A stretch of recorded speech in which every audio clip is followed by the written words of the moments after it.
bonsoir, selon l'heure à laquelle vous écoutez ce podcast. Je suis Estelle Djengé, pasteur de l'église Jésus-Christ, roi des nations.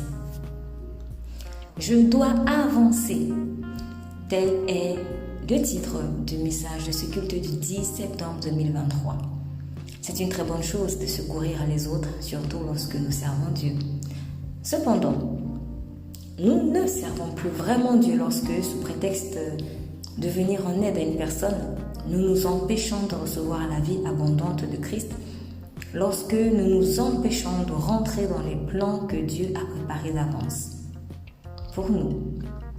Exemple, certaines mères ou certains pères s'en empêchent sous prétexte qu'elles ou qu'ils ont des enfants, faisant ainsi de leur progéniture la cause de leurs échecs dans la vie ou la raison du non-accomplissement de certains rêves que Dieu avait déposés dans leur cœur. Certains pasteurs diront que c'est à cause des fidèles dont je dois m'occuper que je n'ai pas pu faire ceci ou cela, alors que Dieu voulait leur faire réaliser de plus grandes choses. D'autres ne se permettent même pas de rêver parce qu'ils craignent d'être mal vus par certains membres de leur famille qui sont pessimistes ou par certains de leurs amis aux pensées limitées. Mais se limiter à cause d'une personne, même que nous avons ou nous voulons aider, c'est mépriser Dieu, c'est mépriser sa grâce envers nous. Voulez-vous savoir pourquoi? Je vous invite à écouter le message du culte dans son intégralité. N'hésitez pas à le partager autour de vous. Et n'oubliez pas, Jésus-Christ vous aime énormément. Vous êtes bénis. Alors, je vais commencer mon propos par un songe que j'ai eu il y a quelque temps. Je l'ai déjà raconté à certains d'entre vous, mais je vais le raconter une fois de plus. Et donc, dans ce songe, je me suis retrouvée dans un endroit qui avait l'air très très luxueux. Et c'était un immeuble, ça ressemblait à un immeuble où il y avait plusieurs chambres, de belles chambres. Et bon, en tout cas, celle dans laquelle moi j'étais entrée, c'était une belle chambre. Donc, j'avoue que je ne sais pas trop ce que je faisais là, mais moi après j'ai compris. Au début, je ne savais pas trop. Et donc, je suis entrée dans cette chambre qui était disponible. Et elle faisait penser à une chambre royale. Tout était en or. Franchement, tout était en or. Moi, personnellement, je n'ai jamais vu un luxe comme ça, sauf peut-être dans les médias. Et même, elle était vraiment belle. Tout était en or, le sol, le lit, mais même le lit avait de l'or sur le lit, les lustres, voilà, la décoration. C'était très beau. Bon, après, à vrai dire, moi, je ne suis pas entrée dans cette chambre à cause de son luxe, parce que dans cet immeuble-là, c'est comme si je cherchais juste un endroit où me poser.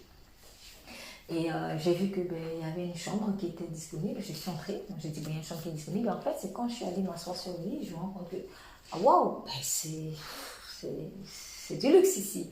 Et puis je me suis dit, papa, c'est bien, hein? Voilà, pour un temps soit peu, on se donne l'impression d'être une reine, une princesse, comme vous voulez. Voilà quoi, on va dormir sur un lit de prince, de princesse. Et ensuite, je constate que au-dessus donc du plafond, donc sur le plafond, pardon, donc il y avait une sorte de grand lustre et il y avait un ornement. C'était un serpent en or. Donc, un peu comme par exemple, vous allez voir, je ne sais pas, peut-être un objet, un animal, un truc comme ça. Bon. Il y avait un serpent en or. Il était vraiment comme une statue. Mais quand je voyais ce serpent, dans mon esprit, j'avais compris que ce n'était pas... Enfin, j'avais pu discerner que ce n'était pas un simple décor, que c'était quelque chose de spirituel. Et donc, il y a eu d'autres personnes qui sont entrées dans cette chambre pour... En fait, c'est comme si c'était une visite. Voilà, c'était une visite. Donc, il y a eu plusieurs personnes qui sont entrées et je recevais des gens comme ça par vague. C'était par vague. Donc, il y a une première vague qui est entrée. Et dans la première vague, je dis à une des personnes, tu vois ce qui est là-haut là. C'est pas un simple décor, ce serpent-là. C'est spirituel. Il y a quelque chose de pas beau ici, de très malsain. Et à un moment donné, je me rends compte, mais c'est que, en fait, quand je parle, il y a un autre serpent qui est sur le sol. Il était très long. Il était tellement long que je ne sais pas quelle quantité. Je ne sais pas si je dis 10 mètres, même j'exagère, mais je ne pense pas que j'exagère parce qu'il était tellement long qu'il faisait cette longueur-ci parce que la chambre était un peu plus, à peu près en longueur, cette dimension, voire plus. Mais il allait comme ça et tournait comme ça. Donc, maintenant, vous voulez imaginer si on le détend complètement, c'était hyper long le serpent. Donc, sauf que personne ne le voyait, il n'y avait que moi qui le voyais. Donc, c'était un serpent spirituel, mais qui était là. Donc, ça veut dire que quand tout le monde entrait dans cette pièce, en fait, les gens étaient en train de marcher sur le serpent et ils ne savaient même pas, en fait, où est-ce qu'ils mettaient les pieds. Quand j'ai vu ça, j'ai commencé donc à prendre autorité dessus dans le nom de Jésus-Christ. Le serpent a disparu. Effectivement, on voyait simplement ses empreintes, mais c'était toujours dans l'esprit. Puis, j'ai dit aux gens, sortez, parce que cette pièce-ci, c'est une pièce malsaine en fait. Les gens, ils viennent pour faire des visites, mais en réalité, il se passe des choses mauvaises. Donc, j'ai compris que quand les gens venaient en fait dans cette chambre pour faire des visites, donc j'imagine que c'était un endroit un peu comme un musée ou quelque chose que voilà, où les gens font du tourisme, vous voyez un peu le style là. Donc je me suis dit non, ici c'est un piège. Chaque fois que vous entrez ici, il y a des choses bizarres qui se passent sur vous. Et voilà, donc j'ai évacué tout le monde, j'ai fait sortir tout le monde. Et en faisant sortir les gens, je me suis rendu compte que j'avais un bébé entre les bras aussi. Et donc j'ai dû laisser le bébé à quelqu'un parce que je me suis dit non, il faut que on va se retrousser les manches, on va faire la guerre à ce serpent-là. Et j'ai laissé donc le bébé à une personne et je suis revenue dans la chambre. Donc en tout cas c'était pour prier, pour moi c'était pour prier d'une part et d'un autre côté pour faire un film ou des photos pour aller montrer aux gens ce qu'il y a en réalité dans cette chambre qu'ils viennent tout le temps visiter. Mais en revenant, je me vois en fait dans la chambre. Donc c'est comme si Dieu avait permis que en même temps j'étais derrière la porte parce que franchement je ne voulais plus vraiment entrer. Je voulais faire les choses de l'extérieur, peut-être prier de l'extérieur. Mais Dieu, en fait, me permettait de voir ce qui était dans la chambre. Et en fait, dans la chambre, je me vois encore moi-même. Je ne sais pas si c'était mon esprit ou mon âme, en fait, mais je me vois, en fait, dans cette chambre. Et je vois que j'avais une sorte de perruque sur la tête. Hein, et c'était une perruque qui ne m'appartenait pas. Parce que je ne mets pas, en tout cas je ne mets pas de perruque, je n'en mets plus depuis des années. Et donc du coup j'étais un peu surprise de me voir avec cette perruque et je réalise que en fait il y a le petit serpent qui était en haut parce qu'il y avait le plus long qui était en bas et le plus petit qui était au niveau du lustre, qui était soi-disant une statue. En fait, il est devenu vivant. Il a commencé à se mouvoir. Et en fait, il a commencé à se mouvoir. Il est descendu sur le lit où j'étais avec les autres personnes. Et pendant que je le vois faire ça, j'entends l'Esprit de Dieu me dire, tu vois en fait ce qui allait se passer s'il restait sur le lit. En fait, il est descendu du lustre pour entrer dans les gens. Mais comme vous avez vite évacué, il n'a pas pu entrer. Et après, je me suis dit, mais pourquoi moi je me vois en fait encore dedans? Donc le serpent, il est entré, il est venu sur le lit, il a cherché. Et après, à un moment donné, il est monté, je ne sais pas comment il a réussi à faire ça, mais il est monté en fait sur ma tête, mais sur la perruque que j'avais. Donc ce n'était pas ma tête, mais c'était quand même sur ma tête. C'était une perruque qui, certes, ne m'appartenait pas, mais il est entré dans la tête. En fait, c'était une perruque qui appartenait à l'une des personnes que je voulais aider. Voilà, c'était une personne que je voulais aider. Et finalement, j'ai l'impression comme si j'ai fait évacuer des gens, mais moi je suis restée. C'est comme si mon esprit est resté quelque part là-bas. Et donc, la bonne chose, c'est que Dieu merci, j'ai pu faire moins si je peux dire mon travail, dans le sens où j'ai aidé des personnes. Mais le problème, c'est que maintenant, c'est moi-même qui me retrouve dans les problèmes. Et là, j'ai eu vraiment, après avoir médité, j'ai eu vraiment cette forte pensée que j'ai à cœur de partager aujourd'hui, en fait. Depuis quelques semaines, les personnes en tout cas qui participent au programme de prière qu'on a eu à faire récemment, voilà, c'est quelque chose que je redis, mais là je vais vraiment le donner en guise de message. Il ne faut pas s'oublier. Il ne faut pas s'oublier quand on tend la main aux gens, en fait. Il ne faut pas s'oublier. Et en fait, vous voyez, c'est souvent quelque chose que vous allez entendre.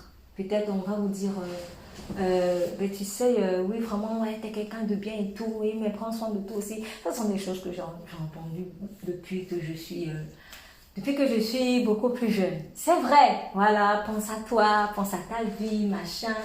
Je pense que chacun d'entre nous ici a déjà entendu au moins ça une fois dans sa vie. Que oui, toi tu te bats beaucoup pour les gens, mais pense aussi à toi. On a déjà entendu ça, mais il y a quelque chose de plus profond. En fait, il ne suffit pas juste de dire à la personne prends soin de toi, mais il faut même comprendre pourquoi est-ce que je n'arrive pas à m'occuper de moi.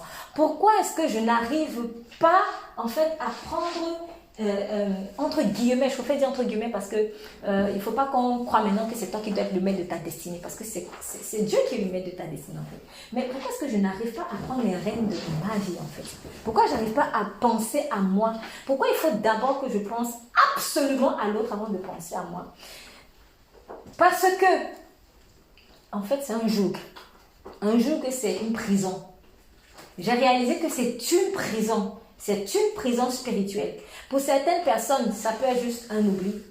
Pour d'autres personnes, c'est une prison. En fait, il y a des choses et parfois des liens, malheureusement, ancestraux, des pactes générationnels qui te poursuivent. Et dans si je peux dire ça comme ça, les clauses de ces pactes en fait ancestraux, c'est que toi, tu dois être le paillasson en fait des gens. Toi, tu dois être la vache qu'on va traire. Chacun va venir boire le lait, mais toi-même, tu ne bois même pas le lait. En fait, c'est un pacte selon lequel on doit t'utiliser jusqu'à la mort. Et toi, tu ne vis pas. Pourtant, quand je lis Somme 122,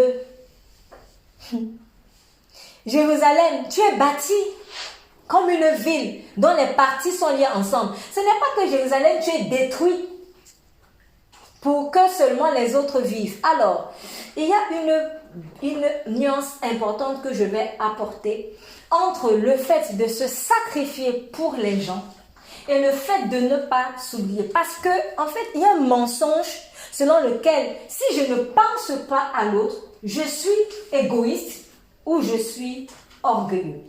Ça dépend. J'insiste, cela dépend des cas. Et c'est pour cela que tu n'as pas d'autre choix que de marcher que par l'Esprit de Dieu, qui lui-même doit te dire si à ce moment où tu es en train de penser à toi, tu es orgueilleux ou tu n'es pas orgueilleux. Ce n'est pas à toi de déterminer que, comme je suis en train de penser à moi en ce moment, alors si je suis orgueilleuse. Non, il y a des fois où en pensant à toi, tu es même en train de faire du bien. Parce que qu'est-ce que moi je peux donner à l'autre si je suis sec? Je ne peux rien donner à l'autre si je suis sec. Même une maman, ça je suis tombée sur un article dessus. Attention en fait aux mamans qui viennent d'accoucher. C'est un article que j'ai lu cette semaine, hein, donc c'est pas juste... voilà. Attention aux mamans qui viennent d'accoucher parce qu'elles s'oublient à force de prendre soin du bébé. Mais si je suis lessivée, je ne peux pas prendre soin de mon bébé. C'est impossible. Pourquoi? Parce qu'il y aura après le burn-out maternel. J'invente un mot, je ne sais pas si ça existe, mais je crois qu'on va comprendre. Et si je suis dans le burn-out matériel, mais c'est mon enfant aussi qui va en pâtir. Si moi, en tant que père, je ne prends pas soin de moi, mais qu'est-ce que je vais donner à ma femme? Qu'est-ce que je vais donner à mes enfants? Je ne pourrai rien donner. Si moi, en tant qu'épouse, je ne prends pas soin de moi, qu'est-ce que je vais donner à mon mari? En fait, l'histoire de que toi tu penses à toi et que tu ne t'occupes pas des autres, tu es dans l'orgueil. Faites attention, Satan passe aussi, je vais dire aussi, par là. Je dis aussi pourquoi, parce que ça peut être que c'est vrai. Hein. Ça peut être que je suis vraiment égocentrique en fait. Ça peut être ça. Mais en fait, ce n'est pas toujours ça. Mais comment je fais pour savoir si je suis à ce moment dans l'orgueil, à ce moment je ne suis pas dans l'orgueil? En fait, il te faut le Saint-Esprit. On en reviendra toujours sur le Saint-Esprit. Il faut être constamment rempli du Saint-Esprit. C'est le Saint-Esprit qui va te donner le discernement. C'est lui qui va te dire, attention, là, tu es en train de t'oublier. Ou alors, attention, là, tu es en train de devenir possessif en fait. C'est lui. Mais il y a des esprits méchants qui ont pour objectif de te rendre esclave des gens. Et ce n'est pas la volonté de Dieu. Ce n'est pas la volonté de Dieu pour toi. Je ne suis pas une vache à lait. Je ne suis pas une vache à lait. Quand il m'a créé, ce n'est pas pour être une vache à lait. Et je crois même que c'est même pas... C'est-à-dire, quand Dieu fait des choses, il est vraiment très sage parce que il a créé Adam. Elle a créé l'homme et la femme. La femme était encore cachée. Parce qu'il a simplement tiré de la côte. Ça signifie qu'elle était déjà là. Il a tiré. Mais pourquoi il n'a pas tiré vite au début? Parce qu'à un moment donné, hein, quand dans ta vie, quand tu sors de l'ombre, c'est d'abord le face-à-face avec Dieu. C'est d'abord toi en fait. Et Dieu, c'est toi d'abord et Dieu. Sinon, il aurait fait Adam et Ève et serait déjà sorti depuis les deux directs. Mais malheureusement, nous, on vit, notre style de vie, c'est je suis là, l'autre est là. Toujours deux. En fait, toi, tu vis deux. Non, ne vis pas deux. C'est d'abord Adam seul face à face avec Dieu. Ève, c'était pareil, remarquez. Parce que quand il a voulu façonner Ève, il a fait quoi? Endormir Adam. Non, c'est comme si on dit Adam va la voir l'écart. Je traite d'abord avec Ève, seul à seul. Ève, d'abord, c'est toi. Tu penses à toi et à moi d'abord, Ève. C'est ce que Dieu lui dit. Tout part d'abord de toi et de Dieu. Avant d'aller présenter Ève à Adam, il a fait face à face avec Ève, seul. Parce que Ève ne peut rien donner à Adam si elle est lessivée. Elle a besoin d'être remplie par Dieu. Elle a besoin que Dieu prenne soin d'elle. Dieu veut prendre soin de toi. Il veut te remplir en fait de son énergie, de sa joie. La joie, elle est communicative. Quand je peux être un instrument de joie, moi j'aime bien rigoler, j'aime pas quand les gens sont tristes et tout ça. Et je rends grâce à Dieu de ce que souvent, voilà, quand j'arrive dans un endroit, comme quand les gens étaient tristes, ils ont envie de rire. Ça, c'est une grâce. C'est une grâce que Dieu donne. C'est un don. Mais franchement, si moi je suis triste, quelle est cette joie que je peux communiquer à quelqu'un? Rien. Mais qui va me donner cette joie-là? C'est Dieu. Donc j'ai besoin de mon face-à-face. En fait, je vais dire un mot que peut-être certains vont prendre mal, mais il ne faut pas prendre ça mal parce que nous sommes dans un contexte précis. J'ai envie de dire, moi d'abord, avec Dieu. Moi d'abord. Parce que quand on va te dire, donne-moi, mais je ne peux pas donner si je n'ai pas reçu de lui. Tu ne peux pas donner à quelqu'un quelque chose qu'on ne t'a pas fait toi-même. Je ne peux pas prendre soin bien de quelqu'un si on n'a pas pris soin bien de moi. Impossible. Je ne peux pas aimer si on ne m'a pas aimé. J'ai appris ça où? J'aurais appris l'amour où? Donc il faut que Dieu, il m'aime, que je le laisse m'aimer. C'est ça qu'il a voulu faire avec Ève d'abord. Et pendant ce temps, Adam dormait. Comme pour dire, on te met à l'écart. K.O. Il n'y a pas d'Adam d'abord ici. Il y a d'abord Ève et moi. Pourtant, elle était tirée d'Adam. Est-ce qu'on se rend compte? Est-ce qu'on se rend compte? Parce que certains vont croire que comme elle était tirée d'Adam, maintenant elle dépend absolument, inconditionnellement d'Adam. C'est faux. Elle dépend inconditionnellement et absolument de Dieu. D'abord, si tu veux que cette femme soit bonne pour toi, assure-toi qu'elle dépende absolument de Dieu. Sinon, elle ne pourra rien t'apporter. Et toi, pareil. Ce n'est pas une question d'orgueil ou d'égoïsme. C'est la logique des choses. C'est comme ça qu'il établit les choses. Même pour mes enfants. Souvent, on est là, on pleure, mes enfants, mais tu ne pourras rien apporter à tes enfants si tu ne prends pas soin, en fait, de toi, dans le Seigneur. C'est impossible. Mon frère, ma soeur, je me souviens, alors un bon moment, et jusqu'à là récemment encore, le Saint-Esprit me faisait remarquer, mais en fait, tu traînes une culpabilité. Mais je dis, ça n'est quelle culpabilité? Tu traînes une culpabilité de ce que tel membre de ta famille n'est pas venu à Christ et tu te dis que c'est toi, c'est de ta faute, parce que tu n'as pas réussi. Dans l'intercession là, ça n'a pas marché. Il m'a dit, mais chacun fait ses choix. Tu ne peux pas porter quelqu'un indéfiniment. Lâche prise. Tu n'es pas la maman de cette personne-là. Et même la maman de cette personne-là ne le peut pas. Oh Seigneur, mon frère n'est pas à Christ. Ma soeur n'est pas à Christ. Oh vraiment, je m'en veux. Mais tu t'en veux de quoi? On s'en veut de quoi en fait? Et c'est tellement vicieux parce que, comme maintenant, mon frère, là, ma soeur, là, comme elle n'est pas sauvée, eh bien, ce qui se passe, c'est que, bon, peut-être si par un concours de circonstances, on n'est plus en contact, ou j'ai pris des distances, ou pour une raison ou pour une autre. Eh bien, en fait, ce fardeau-là, cette culpabilité-là, comme je ne suis pas guérie de ça, je vais la transposer sur une autre personne. Donc, peut-être que Dieu va m'utiliser maintenant pour une autre personne. Comme j'avais gardé la culpabilité de ce que je n'avais pas pu, dans ma tête, c'est comme si je n'avais pas pu sauver, alors que c'est déjà Jésus le sauveur en passant. Mais dans ma tête, oh là là, je n'ai pas pu amener mon frère ou ma soeur en Christ ou mon père, ma mère. En fait, la culpabilité, là, te poursuit. Et en fait, elle est sournoise, elle reste cachée quelque part. Tu vas rencontrer une autre personne, tu vas même l'amener à Christ, et en fait, maintenant, ou même si tu l'amènes, ou bien elle essaie de venir, mais en fait, tu gardes la hargne de, comme j'ai pas réussi ça avec ma soeur, quand j'ai pas réussi ça avec mon frère, quand j'ai pas réussi ça avec mon père, il faut absolument que cette personne réussisse. Comme ça, je vais satisfaire. Finalement, en fait, ma satisfaction vient de ce que j'aurais réussi à emmener quelqu'un, ou j'aurais réussi à faire en sorte que cette personne, bref, s'en sorte. Mais c'est diabolique. C'est diabolique.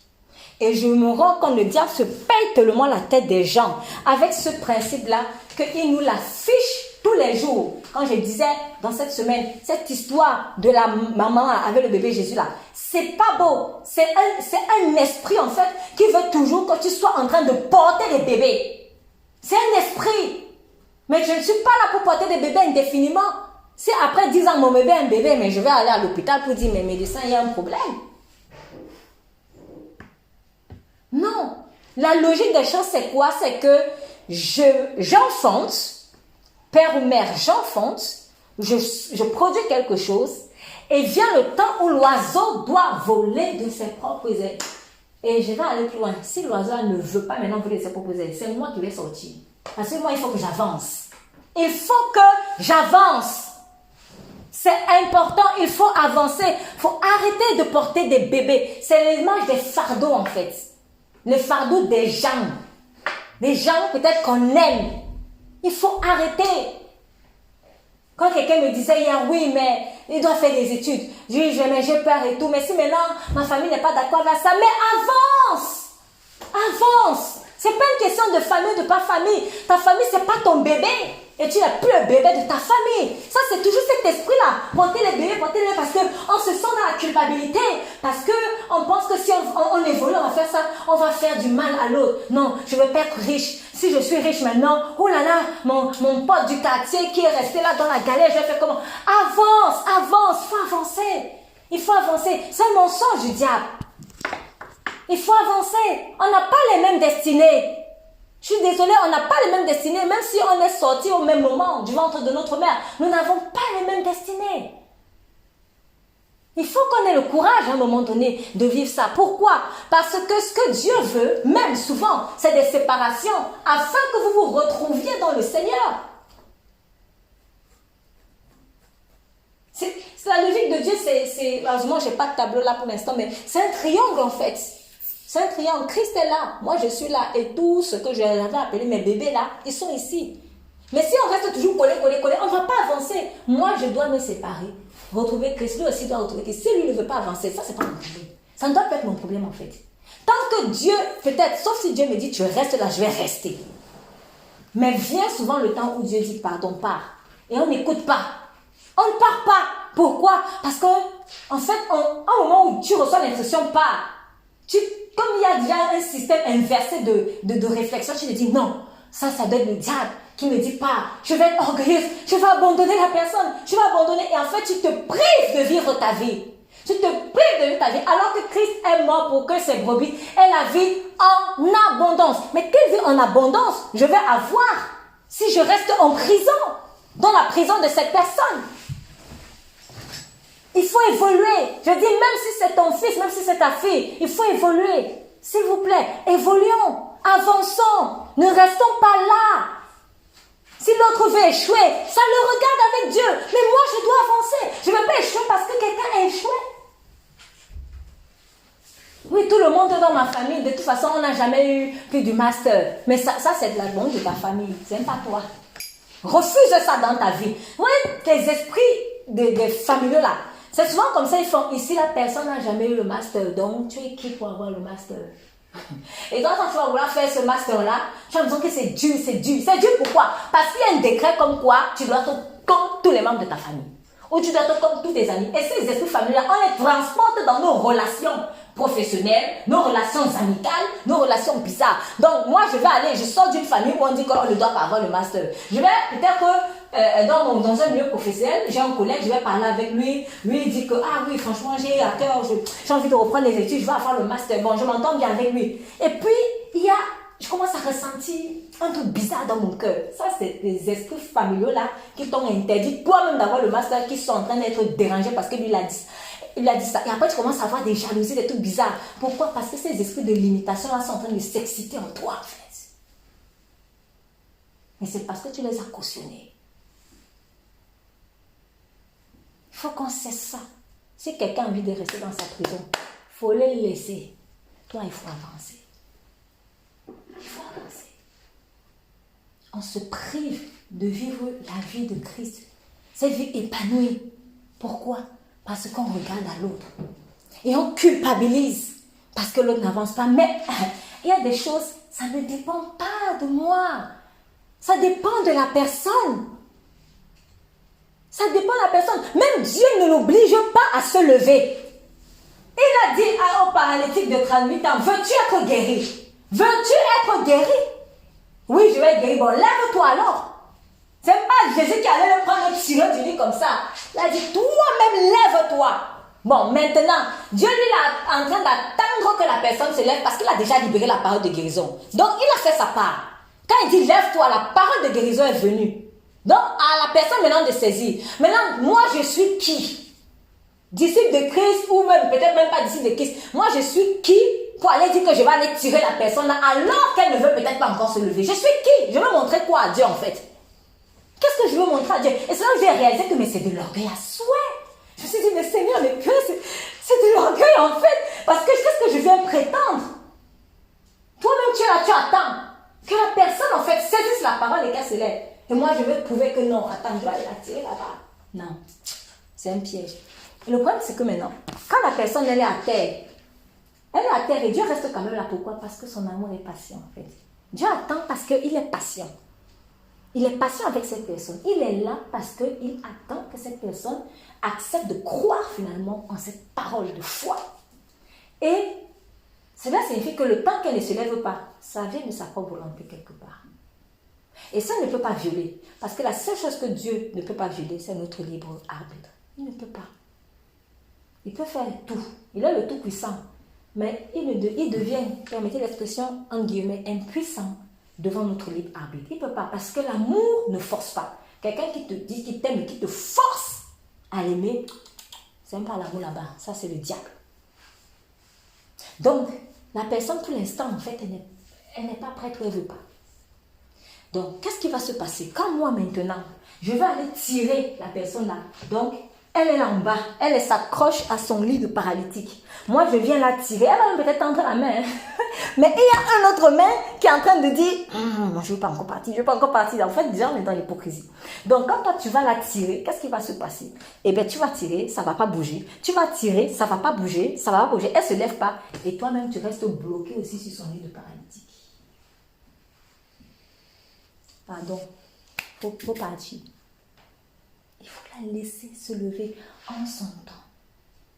Et j'ai compris en fait, ce sont souvent des alliances que souvent, excusez-moi, les parents, les grands-parents, tout ça, des pactes qu'ils ont fait avec Satan Et en fait, je ne sais pas en quoi, ce qu'ils l'ont dit, ce qu'ils lui ont donné, peut-être c'était pour prospérer. Et après, ça commence à te poursuivre. Si tu ne coupes pas ça, et tu vas couper ça comment? En refusant de vivre pour les gens. Enfin, quand je dis pour les gens, c'est-à-dire en refusant d'être une vache à lait. Parce que oui, nous vivons pour les gens. C'est vrai, dans un sens. Si je suis serviteur de Dieu, je vis pour les gens.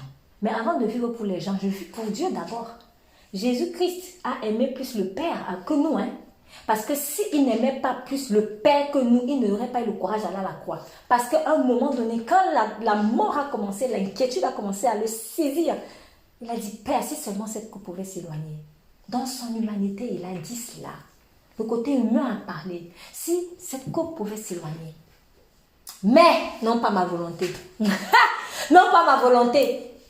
Non pas ma volonté, ta volonté. Si Jésus n'avait pas aimé le Père, d'abord, il n'aurait pas eu la force d'aller à la croix.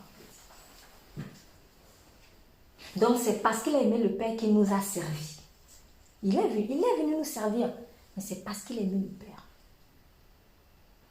C'est important, vraiment, de cesser de jouer vraiment les sauveurs à la place de Jésus, parce que je vois que ça te bouffe ton énergie, en fait. Ça entraîne la culpabilité. Ça te fait croire que tu es dans l'orgueil alors que tu es dans la normalité de Dieu. Tu n'es pas dans l'orgueil, tu es dans la normalité des choses. Et d'ailleurs, c'est même quand tu vas partir que tu vas enfin te répandre. Tu vas te multiplier. Et plus loin même, tu pourras même donner l'occasion à ce paralytique-là, en fait, de se lever. Parce que quand le paralytique-là va voir que, hey, il n'y a personne qui vient m'aider. Ah, si je ne me débrouille pas moi-même là, je ne vais pas me lever. Ben oui, c'est ça. Parce que dans la tête de ce paralytique-là, c'était qu'il fallait absolument que quelqu'un le pousse. Puisque quand Jésus est venu le voir en lui disant, mais est-ce que tu vas être guéri? Oui, mais dès que je vois que l'eau bouge, quelqu'un va avant moi. Donc, il y a toujours quelqu'un qui me devance. Et même, il n'y a même personne pour me tirer. Donc, toi, tu vois que sa mentalité, lui, il croit que quelqu'un va lui tirer. Maintenant, si toi aussi, tu crois que c'est toi qui dois le tirer, vous allez vous rencontrer. Vous vous rencontrez. Et puis, tu restes toi-même qui était même déjà sorti. Tu reviens encore bloqué sur son lit de paralytique. Il faut partir de là. Soyons libres. Nous avons été créés pour la liberté. Ce n'est pas encore pour l'esclavage. Dans le mensonge de Satan, souvent qui vient des esprits familiaux, veut te faire croire en fait que ton existence se trouve dans le fait d'aller tirer des paralytiques. Qui, peut-être à ce moment-là, n'est pas encore prêt. Si Jésus t'a envoyé aller tirer un paralytique, vas-y. Si il ne t'a pas envoyé, il ne faut pas partir, il ne faut pas jouer les King Kong. Maintenant, il peut t'envoyer aller tirer un paralytique. Tu vas tirer et puis 2 heures plus tard, il te dit maintenant arrête. Tu ne comprends pas, tu restes toujours là. Il y a aussi ça. Parfois, je suis partie, je fais mon travail et puis le temps est terminé. Allez, mon enfant, allez, c'est fini, on passe à autre chose. Non, la personne ne s'est pas encore levée. Non, j'ai dit que c'est terminé. Non, tant qu'elle ne se lève pas, je ne me lève pas. Et voilà comment toi, tu restes en prison. Donc, souvent, les prisons dans lesquelles on se retrouve, c'est nous-mêmes qui nous mettons dedans parce qu'on a déterminé notre expansion, notre explosion par rapport à l'explosion de l'autre. Et on se dit que comme l'autre n'a pas explosé, peut-être c'est notre faute. Et il y a un faux mensonge qui se dit, je dois absolument l'aider. Mais le temps est venu de passer à autre chose. C'est ça qui aussi avait bloqué Abraham pendant un temps. Abraham, quitte ta famille, quitte ta patrie. Va dans la maison de ton père. Il est parti, il a embarqué l'autre. Qui a demandé d'embarquer l'autre? Quitte ta famille. Quitte ta famille. La seule personne de sa famille qui devait rester là-bas, c'était Sarah. Dans le camp. C'était Sarah. Parce qu'avec Sarah, il y avait un plan. Oui, c'est ta femme. Vous avez fait une seule chair. Donc, c'est normal. C'est normal. Mais l'autre, c'était son neveu. Qui lui a demandé de prendre l'autre? On a dit quitte ta famille. Il a embarqué l'autre. Et l'autre signifie le voile. Quand j'embarque des gens dans mon train, alors que ça doit être un one-to-one avec Dieu, je ne vais pas voir clair. Même ma vision des choses, elle est embrouillée. Voilà. C'est quand il s'est séparé de l'autre là. À ce moment-là, Dieu a encore parlé pour la promesse. Il a dit, bon, maintenant, regarde les étoiles, regarde tout ça. Avant, c'était juste la vision d'un fils. Maintenant, la vision était même multipliée. Dès qu'il s'est séparé de l'autre.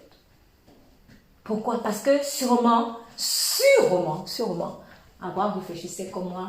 Bon, jusqu'à il y a maintenant quelques temps, parce que je refuse de rester dans cette mentalité-là. Mais il avait sûrement réfléchi à ce moment-là que, mais l'autre, c'est le frère de c'est quand même comme mon fils. Je vais avoir la culpabilité que moi, je vais aller sortir, je vais bénir pour lui, ne va pas profiter. Franchement, il doit profiter des choses avec Dieu. Laisse-le profiter de sa vie avec Dieu. Chacun doit profiter de ces choses avec Dieu. Mais regardez, Ésaü et Jacob, quand Jacob a demandé pardon à Ésaü, il était dans la culpabilité d'avoir volé la bénédiction de son frère jumeau. Et ce n'est pas bien. Oui, il devait se repentir pour cela, c'est vrai. Il devait demander pardon, c'est vrai. Mais, en fait, il avait quand même limité Dieu quelque part, Jacob. Pourquoi?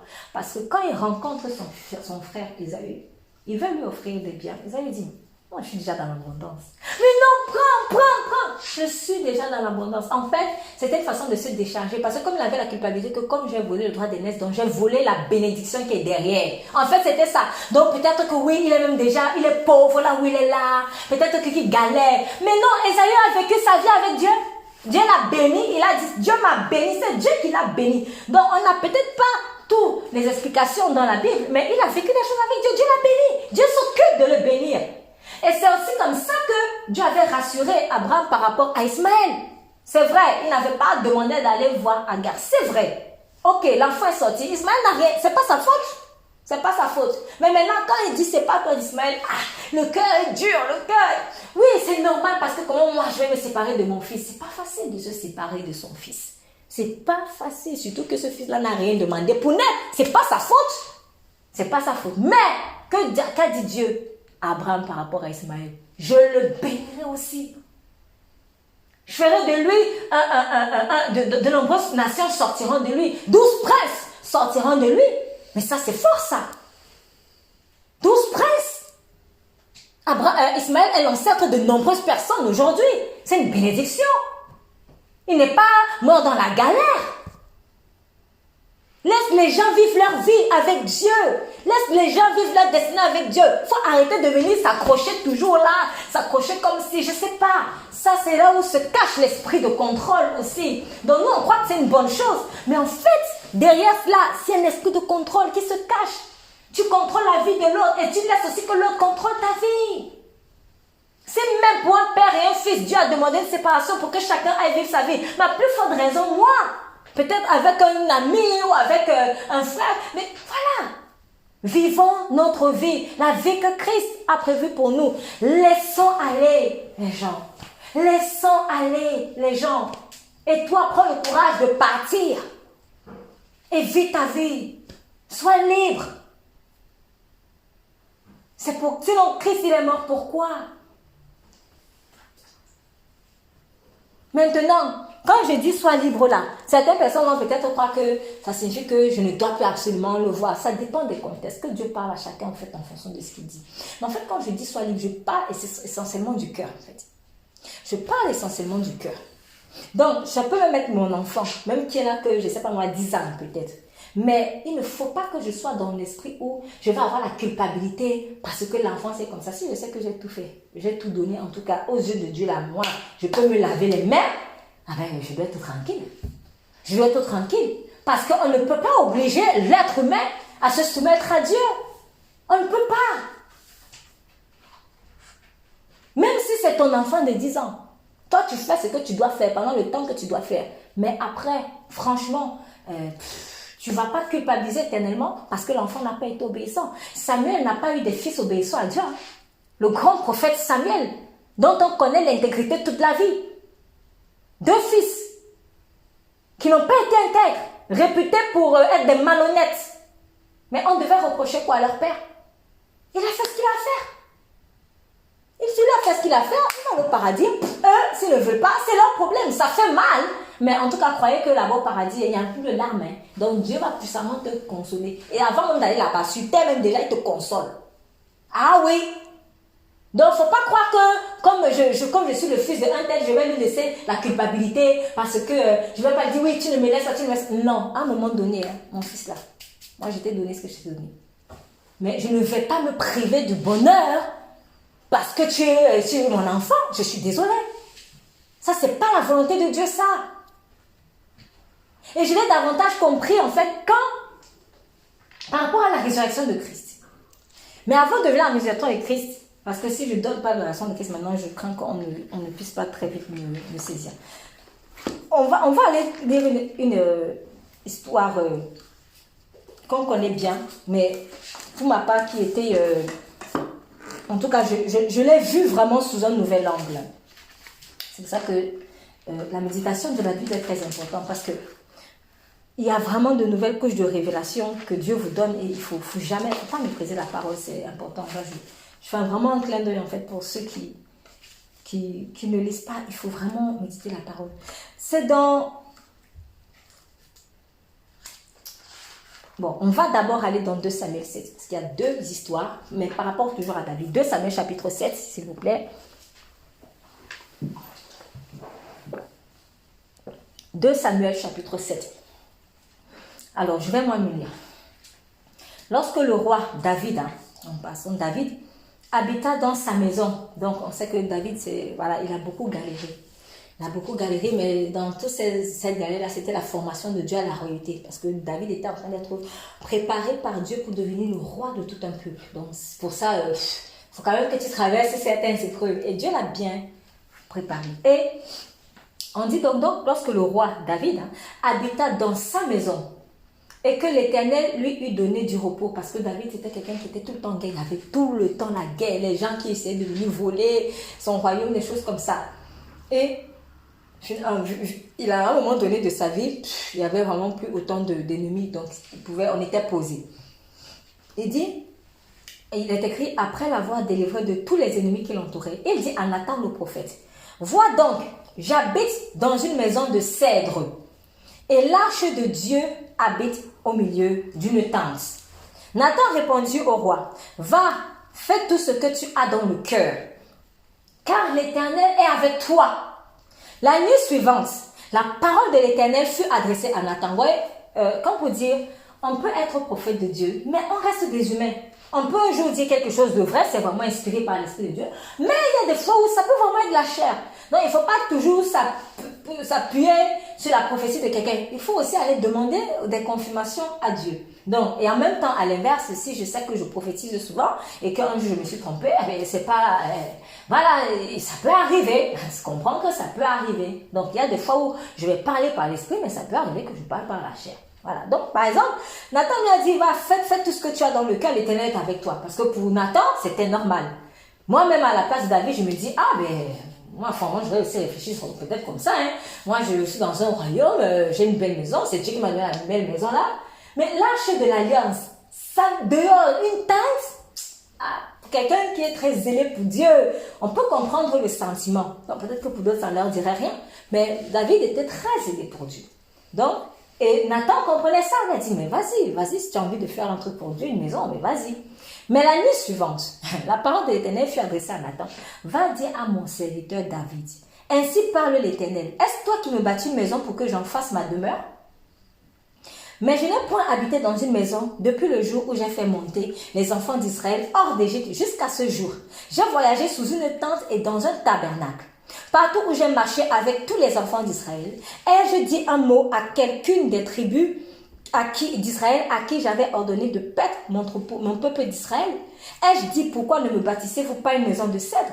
Maintenant tu diras à mon serviteur David, ainsi parle l'Éternel des armées, je t'ai pris au pâturage derrière les brebis pour que tu fusses chef de mon peuple sur Israël. J'ai été avec toi partout où tu as marché, j'ai exterminé tous tes ennemis devant toi et j'ai rendu ton nom grand comme le nom des grands qui sont sur la terre. J'ai donné une demeure à mon peuple, à Israël, et je l'ai planté pour qu'il y soit fixé et ne soit plus agité pour que les méchants ne l'oppriment plus comme auparavant. Et comme à l'époque où j'avais établi des juges sur mon peuple d'Israël, je t'ai accordé du repos en te délivrant de tous tes ennemis. Et l'Éternel t'annonce qu'il te créera une maison. Quand tes jours seront accomplis, que tu seras couché avec tes pères, j'élèverai ta postérité après toi, celui qui sera sorti de tes entrailles, et j'affermirai son règne. Ce sera lui qui bâtira une maison à mon nom, et j'affermirai pour toujours le trône de son royaume. Je serai pour lui un père, et il sera pour moi un fils. S'il fait le mal, je le châtierai avec la verge des hommes, et avec les coups des enfants des hommes. Mais ma grâce ne se retirera point de lui, comme je l'ai retiré de Saül, que j'ai rejeté devant toi. Ta maison et ton règne seront pour toujours assurés. Ton trône sera pour toujours affermi. Nathan rapporta à David toutes ces paroles et toute cette vision. Et puis donc David est allé se présenter devant l'Éternel. Il dit, qui suis-je, Seigneur Éternel, quelle est ma maison pour que tu m'aies fait parvenir où je suis? C'est encore peu de choses à tes yeux, Seigneur Éternel. Tu parles aussi de la maison de ton serviteur pour les temps à venir. Et tu daignes instruire un homme de ces choses, Seigneur Éternel. Je vais maintenant diviser ce passage ici en plusieurs parties. Premièrement, le constat. David constate que, moi je suis dans un palais. L'arche de l'alliance, ça vit là dehors sous une tente. C'est pas normal. Il faut que je fasse une maison, quand même, pour l'arche de l'alliance. Un endroit où, je pourrais aller, etc. Peut-être un endroit où peut-être des gens pourront se recueillir aussi. Mais en tout cas, je ne veux plus que l'arche de l'alliance reste sous une tente. Alors que Dieu m'a béni, je suis sous un palais. Voilà le constat. Deuxième chose, Nathan, premièrement, mais humainement parle, il dit, vas-y, Dieu est avec toi. Mais Dieu vient rectifier maintenant et il dit à son prophète, non, tu vas lui dire. Tu vas lui dire, est-ce que je t'ai demandé, je me suis plaint un jour de ce que je suis une tante. J'avoue que moi, avant, ça m'étonnait toujours. Je me dis, mais Seigneur, toi aussi, on me fait du bien, toi aussi, Seigneur, c'est pas un peu trop dur. Mais aujourd'hui, je comprends que c'est grave d'avoir réfléchi comme ça. Pourquoi? Parce que, sans que ce soit tiré par les cheveux, j'insiste, en fait, derrière cette attitude de David, il pouvait se cacher un orgueil sournois, invisible, déjà par lui-même, et qui était aussi invisible par Nathan. Et en fait, franchement, quand vous êtes dans une posture comme ça, vous ne voyez rien. C'est quand Dieu, en fait, vous ouvre les yeux par rapport à des choses que vous avez vécues, que vous vous rendez compte que, en fait, c'est pas ça. Parce qu'il dit, moi, je vais construire une maison à l'Éternel, mais maintenant, pour comprendre que, ou peut-être pourrait se cacher, en fait, l'orgueil sournois. C'est la réponse que Dieu dit. Parce que Dieu lui dit, non, je ne me suis jamais plaint. Mais c'est moi qui vais te construire la maison. En guise de réponse, Dieu lui dit, non David, tu ne vas pas me construire une maison. C'est moi qui vais te construire une maison. En fait, c'est pas à toi de prendre soin de Dieu. C'est à Dieu de prendre soin de toi. Et souvent derrière la tendance à ne trop prendre soin des gens, ne pas les lâcher, tout ça, en fait, c'est que tu veux prouver à Dieu que tu veux prendre soin de lui. C'est son affaire, c'est pas ton affaire. C'est à Dieu de prendre soin de toi. C'est pas à toi de prendre soin de Dieu. Il y a une différence entre prendre soin de Dieu et s'occuper des affaires de Dieu. S'occuper des affaires de Dieu, tu es dans la soumission. Parce que ce qui est bizarre, c'est que dans l'attitude de vouloir même trop prendre soin des gens et dans la tête inconsciemment, en fait, c'est je prends soin de Dieu. Mais il y a des choses que Dieu va me demander de faire, moi je ne le fais même pas.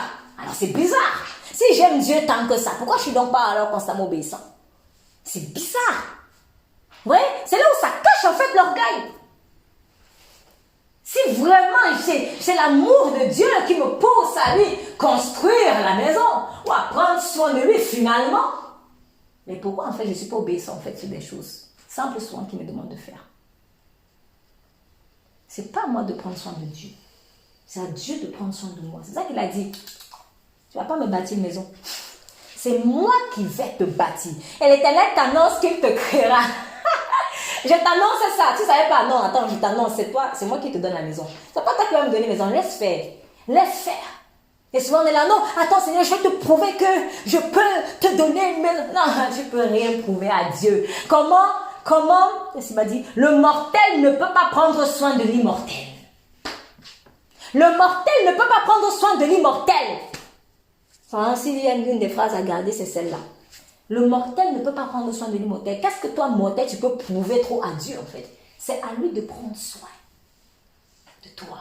Laisse qu'il prenne soin de toi. Parce que dans cette tendance à vouloir trop prendre soin de l'autre et s'oublier, en fait, c'est comme si on se dit qu'on ne mérite pas qu'on prenne soin de nous. Mais le on, là, j'ai dit Dieu, parce que ce qui est vicieux, c'est que quand toi, tu vas devoir trop prendre soin des gens, En fait, par derrière, tu vas t'attendre à ce que cette personne-là prenne soin de toi, en fait, aussi. Hé, moi, je lui ai fait ça. Moi, je lui ai fait ça. On ne m'a pas fait. Oui, mais c'est normal. L'amour ne s'achète pas. Laisse Dieu prendre soin de toi. C'est pas l'autre là qui va prendre soin de toi, absolument. Laisse d'abord Dieu prendre soin de toi. Et si quelqu'un prend soin de toi, en fait, garde en tête que c'est Dieu qui est en train de le faire. C'est Christ, il est juste passé par quelqu'un pour le faire. Mais ne donne pas la gloire à cette personne-là. C'est juste Dieu qui a touché le cœur de cette personne pour le faire. Donc, en fait, c'est Dieu qui prend toujours soin de toi. Donc, c'était une façon gentille de dire à David, mais David, non, mais ça ne peut pas le faire. Avant, je pensais qu'il ne l'a pas fait juste parce qu'il avait le sang sur les mains. C'est vrai, Dieu le dit. C'est vrai, il a le sang sur les mains. Mais ce n'est pas la première chose qu'il a d'abord dit. C'est plus tard qu'on voit qu'il a le sang sur les mains que Dieu dit, il a du sang, car tu as du sang sur les mains. Mais la première chose qu'il a dit, est-ce que je t'ai demandé d'abord de me faire une maison? Je t'ai demandé quoi? C'est quelle initiative? Ça te vient d'où? Je me suis plainte depuis qu'on était dans le désert. Qu'est-ce que tu veux me montrer? Qu'est-ce que tu veux me montrer? Je veux montrer que tu es trop fort. Non, tu ne peux pas. Laisse, moi-même, je vais te donner la maison. Laisse, moi-même, je vais te donner la maison. Moi-même, je vais bâtir ta vie. Jérusalem, c'est moi qui vais bâtir ta vie. C'est pas Jérusalem qui bâtit Dieu. C'est Dieu qui bâtit Jérusalem. Et du coup, dans cette mentalité-là, on a trop du mal. Quand même, les gens maintenant veulent te faire du bien. Parfois, c'est Dieu qui passe à des gens. Ils veulent te faire du bien. Ah non, moi, je n'ai pas besoin. Non, moi, je n'ai pas besoin. Tu n'as jamais besoin de rien. Mais en fait, au fond, après, tu as des attitudes comme quoi? Oui, mais on ne prend pas soin de moi, on ne prend pas soin de moi. En fait, ouais, c'est hypocrite, c'est bizarre. C'est bizarre. En même temps, non, tu n'as pas besoin. Non, tu n'as pas besoin. Non, merci, je n'ai pas besoin d'aide. Mais en fait, au fond, après, tu vas te plaindre que tu es toujours seul. Tu es toujours seul. Tu es toujours seul. Tu as refusé que Dieu prenne soin de toi en passant par des gens, mais tu as refusé qu'il prenne soin de toi. Parce que tu veux te battre par tes forces. Laisse Dieu prendre soin de toi. C'est là où j'ai compris que derrière le laisser Dieu prendre soin de nous, il y a vraiment ce mystère de lâcher prise et de dépendance à lui. Toute personne ou toute fois que je veux moi-même lutter par mes forces, en fait, ça montre que dans une zone ou dans des zones, voire dans toutes les zones de ma vie, je n'ai pas laissé Dieu prendre soin de moi. Donc, en guise de réponse à David qui a dit, mais Seigneur, j'habite une maison de cèdre, l'arche de Dieu habite au milieu du temple. Dieu répond, verset 11, l'Éternel t'annonce qu'il te créera. Non seulement je vais créer une maison, mais je vais la bénir, je vais la fermer. C'est là où on dit, là où le péché a abondé, la grâce a surabondé. Donc, te bénir encore. En fait, pourquoi Dieu nous bénit tellement? Parce qu'il veut qu'on comprenne que c'est lui qui prend soin de nous et qu'on doit se laisser faire. Tu te donnes, en fait, donne le droit à Dieu de te bénir. Donne le droit à Dieu de te bénir. Bon, déjà même, je ne sais pas si je peux dire ça comme ça parce que vraiment, après, je le dis parce que nous sommes des êtres humains, on n'est pas des robots. Un robot, on va pas lui demander la permission pour le nettoyer, c'est vrai, mais franchement, permettez-moi de dire ça, donne le droit à Dieu de te faire du bien. Ne sois pas orgueilleux en fait. Parce que si tu ne fais pas ça, toi tu auras tendance à... En fait, si tu ne fais pas ça, c'est qu'automatiquement tu dis à Dieu, automatiquement, peut-être que tu ne vois pas ça comme ça, mais c'est ce que tes actes vont dire. C'est un reflet, c'est une équation en fait. Donc, en refusant que Dieu prenne soin de moi, comme si je veux lui prouver que moi, je vais prendre soin de toi. Mais comme toi, tu ne peux pas arriver au ciel avec tes deux pieds pour aller prendre soin de lui là-bas, qu'est-ce que tu vas faire? Tu vas rabattre ça sur les gens. Attends, je vais te faire. Attends, je vais t'aider. Attends, je vais te tirer. Attends, je vais te sauver. Attends. Et à un moment donné, tu restes coincé. Tu restes coincé, tu n'avances pas, tu ne bouges pas. Pourtant, il a dit, multipliez-vous, soyez féconds, remplissez la terre. Remplissez la terre. Et c'est là où je vais en venir donc au deuxième exemple. C'est toujours dans 2 Samuel. 2 Samuel, chapitre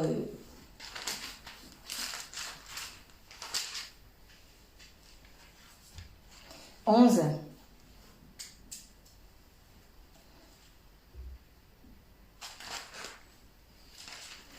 va plutôt aller un peu plus après. Chapitre 12 directement. On va aller au chapitre 12 directement. Donc, je rappelle le contexte ici, c'est que, bon, malheureusement, David avait commis l'adultère, il a convoité la femme d'autrui, il a couché avec cette femme, malheureusement, et puis de là, elle est tombée enceinte. Dieu a vu ça, Dieu s'est fâché. Dieu s'est fâché et il a dit, maintenant, les conséquences de cet acte-là. Bon, en passant, David, quand la femme est devenue enceinte, pour ceux qui ne connaissent pas l'histoire, quand la femme est devenue enceinte, David a fait tuer le mari parce qu'il avait peur sûrement que, oh, qu'est-ce que j'ai fait? Donc, il a fait tuer. Et donc, c'est pour ça qu'il ne faut pas commettre l'adultère. Moi, toutes les fois où je dis à quelqu'un cette semaine, très souvent, dans beaucoup d'histoires où il y a eu fornication, adultère, quand je lis dans la Bible, je vois toujours que la mort était à côté. Je parle de la mort physique. Hein. Je suis très, très sérieuse. Et je dis aussi pour avoir vécu des choses, c'est-à-dire j'ai vu de mes propres yeux, entendu de mes propres oreilles. C'est un péché hyper dangereux. Franchement, c'est un péché hyper dangereux. Il ne faut pas faire ça.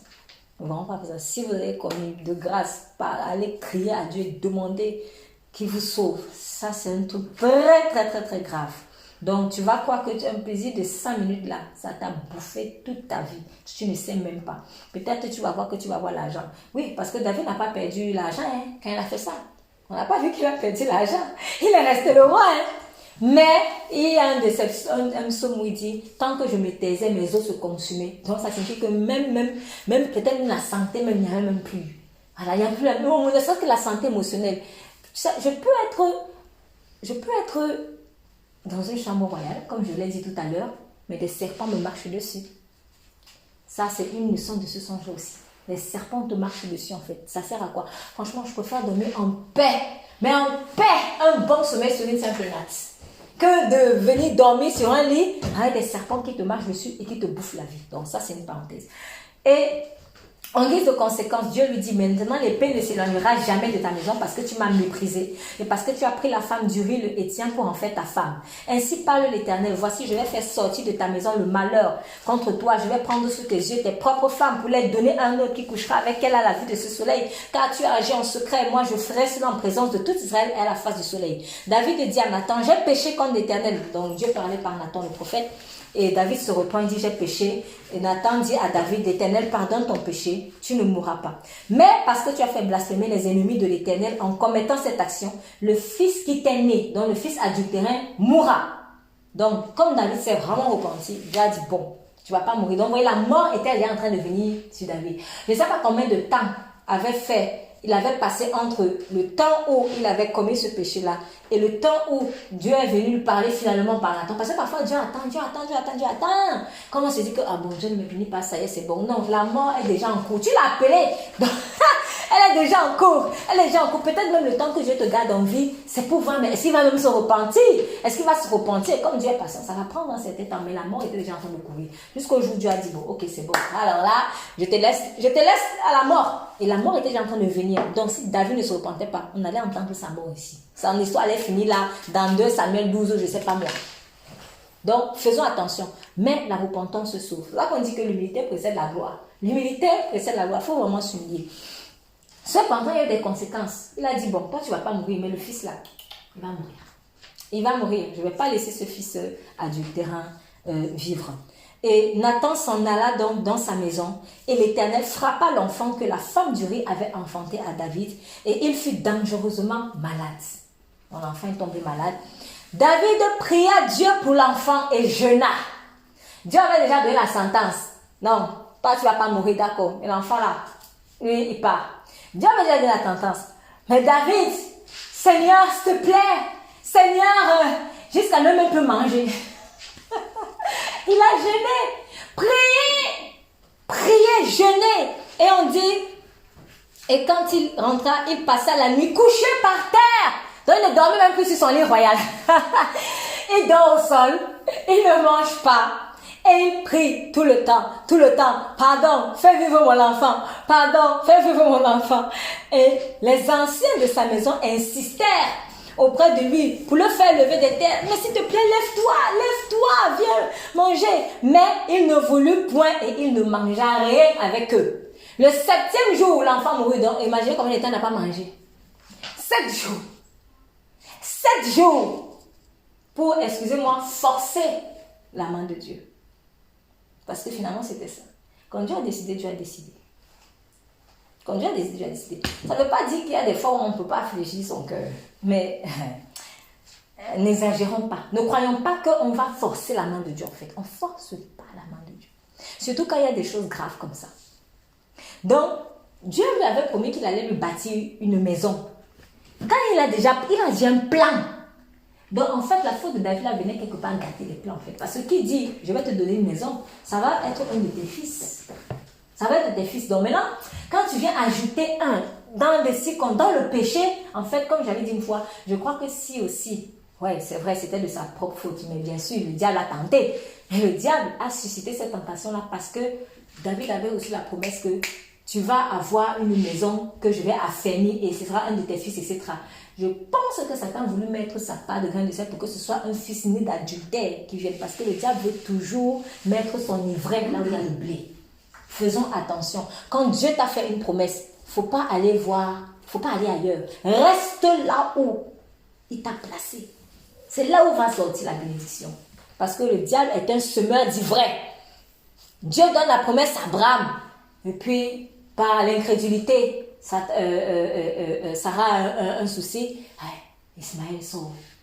Pourquoi après ce soit Ismaël, c'est pas Ismaël que la promesse passe. Mais non, ça ne peut pas se passer comme ça. L'enfant là, il va vous créer les problèmes. C'est pas de sa faute. Après, il ne faudra pas jeter la responsabilité sur la faute. Parce qu'on a dit, oui, c'est Ismaël, c'est pas Ismaël. Qui vous a demandé d'aller le concevoir?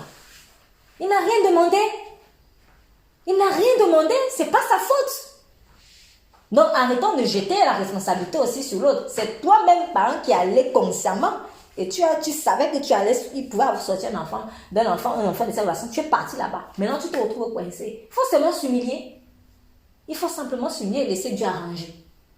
Donc, arrêtons de jeter les pierres sur les Ismaël qui n'ont rien demandé. Donc, cet enfant-là n'a rien demandé aussi. Et voilà, Dieu dans sa souveraineté a décidé qu'il devait le frapper. Et vraiment, comme il y a un psaume qui dit Seigneur, tes œuvres sont grandes et nombreuses, elles sont toutes faites avec sagesse. C'est une question que j'ai posée à Dieu. Je me dis, Seigneur, mais pourquoi tu avais permis, tu as voulu que je passe par telle situation? J'aimerais comprendre le pourquoi. Il m'a seulement répondu, toutes mes œuvres sont grandes et nombreuses, elles sont toutes faites avec sagesse. J'ai dit, ok, c'est bon. Je ne vais pas chercher le comment du comment. Si tu as voulu que je passe par là, c'est pas cool, mais tu l'as fait avec sagesse. Je déclare ça maintenant aussi, oui. Toutes ces œuvres sont grandes, elles sont toutes faites avec sagesse. Donc, si peut-être quelqu'un va voir que oui, c'est trop dur parce que tu as frappé ces œuvres sont faites avec sagesse. Il sait pourquoi il a fait ça. Parce que je ne sais pas ce qui se serait passé si cet enfant peut-être avait grandi et tout ça. Mais en même temps, il fallait quand même une correction bien une correction tranchante pour que plus jamais ça. Mais alors là, David, plus jamais ça. David, plus jamais ça. Parce qu'à force de dire Dieu de grâce et de grâce et de grâce, on commence à pervertir la grâce. Attention. Dieu est aussi un Dieu qui sait frapper. Donc, Dieu décide qu'il va reprendre l'enfant. David jeune, il prie, il ne se lave pas, il ne mange pas. Le 7e jour, l'enfant mourut. Les serviteurs de David, verset 18. Les serviteurs de David craignaient de lui annoncer que l'enfant était mort. Car ils disaient, voici, lorsque l'enfant vivait encore, nous lui avons parlé. Il ne nous a pas écoutés. Dieu est même venu lui parler par ses serviteurs. Vous voyez comment Dieu est bon? C'est-à-dire, toi, tu es en train de... Déjà, c'est vrai, il est en train de te corriger. C'est pas bien. Mais même dans la correction, il veut encore te faire du bien. David va manger. Non! David va te laver. Non! Mon enfant! Il faut que je secoue mon enfant. Il faut que je secoue mon enfant. Il y a des prières qu'on fait souvent, c'est inutile même. Je vous dis la vérité. Il y a des prières inutiles. Des prières de secours inutiles. Des jeûnes de secours inutiles. Une décision est déjà prise. Il est là, il force. Donc, il dit, il est écrit, voici lorsque l'enfant vivait encore. Nous lui avons parlé, il ne nous a pas écouté. Comment oserions-nous lui dire l'enfant est mort? Il s'affligera bien davantage. David aperçut que ses serviteurs parlaient tout bas entre eux. Et il comprit que l'enfant était mort. Il dit à ses serviteurs, l'enfant est-il mort? Il répondit, il est mort. Bon. David alors se leva de terre 5 jours plus tard, sans manger, sans rien. Il se leva de terre. Il se lava. Il soignit et changea de vêtements. Puis, il alla dans la maison de l'Éternel et se prosterna. De retour chez lui, il demanda qu'on lui servit à manger et il mangea. Ses serviteurs lui dirent, que signifie ce que tu fais? Quand l'enfant vivait, tu jeûnais, tu pleurais. Et maintenant que l'enfant est mort, tu te lèves et tu manges. Il répondit, lorsque l'enfant vivait encore, je jeûnais et je pleurais. Car je disais, qui sait si l'Éternel n'aura pas pitié de moi et si l'enfant ne vivra pas?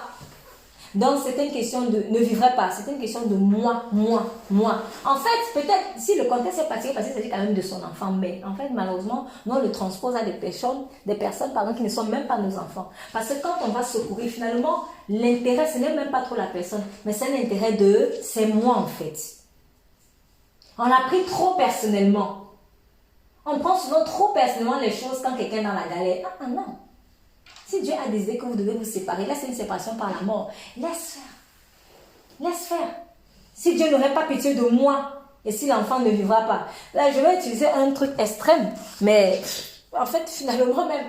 En fait quand cet enfant-là partait, où est-ce qu'il allait se retrouver? Au paradis. J'ai envie de dire ça en fait. Au pire des cas, après c'est peut-être pas la meilleure réflexion, mais à vrai dire, c'est vrai, ça va te faire mal, David, mais cet enfant-là, de là où il est là, il ne voudrait même pas revenir si tu pouvais lui parler.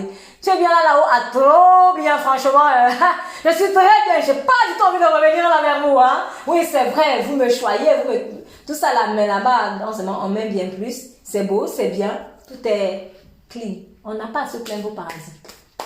Mais là-bas, là, il y a la maladie. En bas, il y a la maladie. En bas, j'allais voir mes parents se disputer peut-être. En bas, j'ai même vu le mari de ma mère, on l'a tué. Oh non, c'est trop dur. Non, je suis trop bien là-haut. Donc, en fait, franchement, si on avait un avis à demander à cet enfant, tu voudrais rester où? Là-bas. Je vais rester là-bas. Je vais rester là-haut. Donc, David, il faut le laisser partir. Il faut le laisser partir. En parenthèse, je ne suis pas en train de demander maintenant aux gens que si ton enfant est malade, il ne faut pas aller prier. Nous sommes dans un contexte bien précis ici. Parce qu'il y a des gens, parfois ils vont comprendre des choses de façon un peu tordue, hein, s'il vous plaît. Je n'ai pas dit qu'il ne faut pas aller prier si ton enfant est malade. En tout cas, si tu ne peux pas, toi-même, c'est ton problème. Mais il faut prier. Mais si nous sommes dans un contexte particulier où une séparation avait été voulue par Dieu. Quand la séparation n'est pas voulue par Dieu, bats-toi. Bats-toi, mais alors là, ne laisse pas. Faut te battre. Si le diable est en train de lui d'attaquer ce mariage-ci, par exemple, c'est pas Dieu qui a voulu que vous vous séparez. Non, mais bats-toi pour ton foyer. Bats-toi pour ton foyer. Si tu ne te bats pas, tu es lâche. Malheureusement, les lâches n'hériteront pas le royaume. C'est pas moi qui dis, hein, c'est ce qui est écrit à plusieurs reprises dans la Bible. Les lâches n'hériteront pas le royaume. Mais là, je n'étais pas le royaume. Je ne peux pas voir quelqu'un dans la galère. Moi, je sais que je peux tirer et puis je fais comme si de rien n'était. Mais attends, il te demandera le sang de cette personne. Voilà. Donc ici, nous sommes dans un contexte où il y a une séparation qui est voulue de Dieu. Donc ce n'est pas moi le sauveur de cette personne. Dieu a voulu que il aille à gauche, moi j'aille à droite. Donc dans ce cas, ça ne sert à rien de forcer la main. C'est pour ça que j'ai dit au début qu'il nous faut le Saint-Esprit pour qu'on puisse discerner d'où vient la séparation. Est-ce une séparation qui vient de Dieu? Dans ce cas, je laisse faire. Mais si c'est une séparation où c'est une attaque de Satan, non. J'ai l'autorité en Christ, je me lève et je chasse. Voilà, c'est comme ça. Donc, malheureusement ici, David était en train de lutter contre la décision de Dieu. Mais tu ne peux pas lutter contre Dieu en fait. Ça, c'est pas possible. Et il répondit, lorsque l'enfant vivait encore, je jeûnais et je pleurais, car je disais, qui sait si l'Éternel n'aura pas pitié de moi et si l'enfant ne vivra pas. David, il ne s'agit pas ici d'une question de toi. Il s'agit d'une question de la gloire de Dieu. C'est comme ça qu'il faut voir les choses. Donc, même dans le cas où c'est une attaque par exemple pour Satan, quand tu vois qu'il y a de la dispersion quelque part, cherche à savoir, la gloire va revenir à qui ici s'il y a la division. Si tu vois que ça ne va pas revenir à Dieu, alors lève-toi et tu comprends que c'est une division qui vient de Satan. Mais il y a aussi des divisions qui viennent de Dieu. Jésus lui a dit, ne croyez pas que je suis venu pour apporter la paix. Hein? Je suis venu pour apporter l'épée dans la même maison. Dans la même maison, en fait, le fils sera séparé du père, la mère sera du fils. Donc, il y a des cas où c'est Jésus même qui va venir apporter la séparation. Donc, dis-toi, cette division-là, cette séparation-ci, elle sera à la gloire de qui, en fait? Si toi-même, tu vois que ça va glorifier Dieu là, pardon, il faut accepter la séparation. Donc, c'est ça. Donc, maintenant qu'il est mort, il dit, écoutez bien, verset 23, maintenant qu'il est mort, pourquoi jeûnerais-je? Puis-je le faire revenir? Puis-je le faire revenir? Je ne peux pas ramener cet enfant de la mort. Mais j'irai vers lui, mais il ne reviendra pas vers moi. Et ça m'a fait penser en fait à ce passage dans Jérémie 15, verset 19. Nous allons lire rapidement. Jérémie chapitre 15. Jérémie chapitre 15. Verset 19. Le prophète Jérémie ici est persécuté. Il est persécuté, il parle de la part de Dieu, mais il donne des paroles dures. Mais on dit non, ça ne peut pas être Dieu, c'est trop dur ça, etc. Et puis, voilà Dieu. Est-ce que je peux avoir la lecture, s'il vous plaît, juste le verset 19. C'est pourquoi ainsi parle l'Éternel. Si tu te rattaches à moi, je te répondrai et tu te tiendras devant moi. Si tu sépares ce qui est précieux de ce qui est vil, tu seras comme ma bouche. C'est à eux de revenir à toi, mais ce n'est pas à toi de retourner vers eux. Voilà. Et en fait, il est en train de parler de la maison d'Israël qui était très rebelle. Donc, Jérémie prophétisait, on n'écoutait pas. Et puis, il dit à Jérémie, si tu te rattaches, bon, c'est une plainte de prophète, donc c'est prophétique, vous pouvez le prendre pour vous, prends-le pour toi. Si tu te rattaches à Dieu, il te répondra et tu te tiendras devant lui. Si tu sais pas ce qui est précieux de ce qui est vil, or, ces relations-là que tu ne veux pas quitter, par exemple, en fait, ça là, c'est vil. Ces relations que Dieu t'a demandé, en fait, de sanctifier par une séparation saine. Donc, si tu refuses, en fait, c'est vil. Tu es en train de mélanger le pur de l'impur. Voilà, tu mélanges, mais ça ne marche pas comme ça, en fait. Donc, si tu ne sais pas ce qui est précieux de ce qui est vil, de ce qui n'a pas de valeur, tu seras comme ma bouche. En fait, tu vas être libre. Souvent, on dit, oui, j'aimerais faire ça, j'aimerais faire ci pour Dieu, j'aimerais faire ça. Mais en fait, tu n'arrives pas à exploser. Parce que tu es trop accroché encore à ce qui est vil. Ce n'est pas toi de cette relation. Ce n'est pas toi de cet esprit de, il faut absolument que je tire cette personne de son lit paralytique. Voilà. Si je ne le fais pas, ou si elle échoue, ou si elle n'arrive pas, alors là, ce sera ma faute. Non. Ce n'est pas ta faute. C'est pas ta faute. C'est à eux de revenir à toi, mais ce n'est pas à toi de revenir vers eux. On peut aussi dire l'inverse. Quand il dit c'est à eux de revenir vers toi, c'est pas à toi de revenir vers eux. En fait, David dit la même chose, à vrai dire. Quand il dit, puis-je le faire revenir, j'irai vers lui, mais il ne reviendra pas vers moi. En fait, pourquoi est-ce que c'est à eux de revenir à toi et non à toi de retourner vers eux? Parce que toi, tu es censé être à Christ. Donc, s'ils veulent te retrouver, ils n'ont qu'à te retrouver en Christ. C'est pour cela que j'ai pris en fait cette image de triangle. Donc, si le triangle est comme ça, et que Christ est ici, Dieu te dit, toi, attache-toi à moi, donc toi, viens ici en haut. Mais ce n'est pas à toi d'aller vers eux encore. Non, toi, tu dois venir à moi comme ça. Voilà. S'ils veulent te rejoindre, eux aussi, ils n'ont qu'à monter en puissance. C'est ça. Si la personne veut te rejoindre, si elle veut rester collée à toi, elle n'a qu'à monter en puissance. Si elle veut rester en bas là, en tout cas, moi, j'avance. C'est ça la mentalité, en fait. Moi, j'avance. Moi, j'avance. Dans la vie, il faut que tu avances. Ne reste pas à terre. Comme David était à terre. Tu ne manges pas. La parole, il n'y a même pas. Tu ne t'habilles pas. Le vêtement de gloire, il n'y a même pas. Tu ne bois pas l'eau, rien. L'Esprit de Dieu, c'est bizarre. Lève-toi, oins-toi, porte des vêtements. Cesse de porter le deuil. Parce que c'est la mort, ça, en fait. C'est la mort. C'est la mort. Quand elle est toujours vers les gens. Et tu laisses Dieu. Non, ça, c'est l'esprit de la mort. Et tu restes à terre. Tu restes à terre. Dieu a déjà séparé. Vous étiez collés. Excusez-moi, c'est pas pour dire. Non, je ne vais pas prendre ça parce que les personnes peuvent vraiment mal comprendre. Mais en fait, vous n'êtes pas fusionnel. Tu es fusionnel, tu es censé être fusionnel avec l'Esprit de Dieu. Et c'est dans ta fusion avec l'Esprit de Dieu que tu pourras être en communion avec tous ceux qui ont l'Esprit de Dieu. Mais si quelqu'un n'a pas l'Esprit de Dieu, tant pis. Mais toi, ne reste pas à terre parce que quelqu'un est mort. Sinon, on aurait tous donné notre vie à Christ au même moment. Au même moment, on aurait reçu les mêmes bénédictions au même moment, on se serait peut-être mariés au même moment, on aurait reçu les études au même moment, on aurait gagné de l'argent au même moment, et en plus les mêmes sommes d'argent, homo, même chose, c'est ça qui donne, j'ai déjà dit un jour, homosexualité, les gens ils critiquent les homosexuels là, mais en fait ils ne savent même pas qu'ils sont déjà dans homo, depuis homo, même chose, ah il a réussi, moi aussi je dois réussir de la même manière, non, on ne va pas réussir de la même manière, on ne va pas réussir de la même manière, l'un va réussir en vendant les tomates, l'autre en vendant des bijoux, l'un va réussir en vendant des voitures, l'autre en enseignant, l'un va réussir en dansant, l'autre en chantant, on ne va pas faire, on a des destinées différentes. Donc il faut arrêter l'esprit de homo là, c'est à eux de te retrouver là-bas, si toi tu es là-bas. Donc, ce qui veut dire que si quelqu'un veut rester à terre, mon ami, bon, allez, j'ai fait ma part, ciao, bye bye. À Jésus. On se retrouve à Jésus. Quand on dit souvent adieu, c'est ça en fait.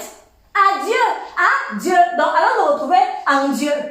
Donc, si toi tu veux me voir, il faut aussi venir en Dieu. Monte aussi en puissance. Si ça t'est là, Dieu, est-ce que tu peux me voir? Et ce n'est pas une question de pitié. Ce n'est pas une question d'orgueil. C'est une question de tu aimes qui plus que l'autre. Christ, c'est la personne. C'est tout. Tu aimeras le Seigneur ton Dieu de tout ton cœur, de toute ton âme. C'est ça le premier commandement. Ça ne veut pas dire que tu vas d'abord aimer ton prochain. En fait, on a tellement inversé les choses. Nous, il a été écrit, tu aimeras le Seigneur ton Dieu de tout ton cœur, de toute ton âme, de toute ta pensée. Et tu aimeras ton prochain comme toi-même.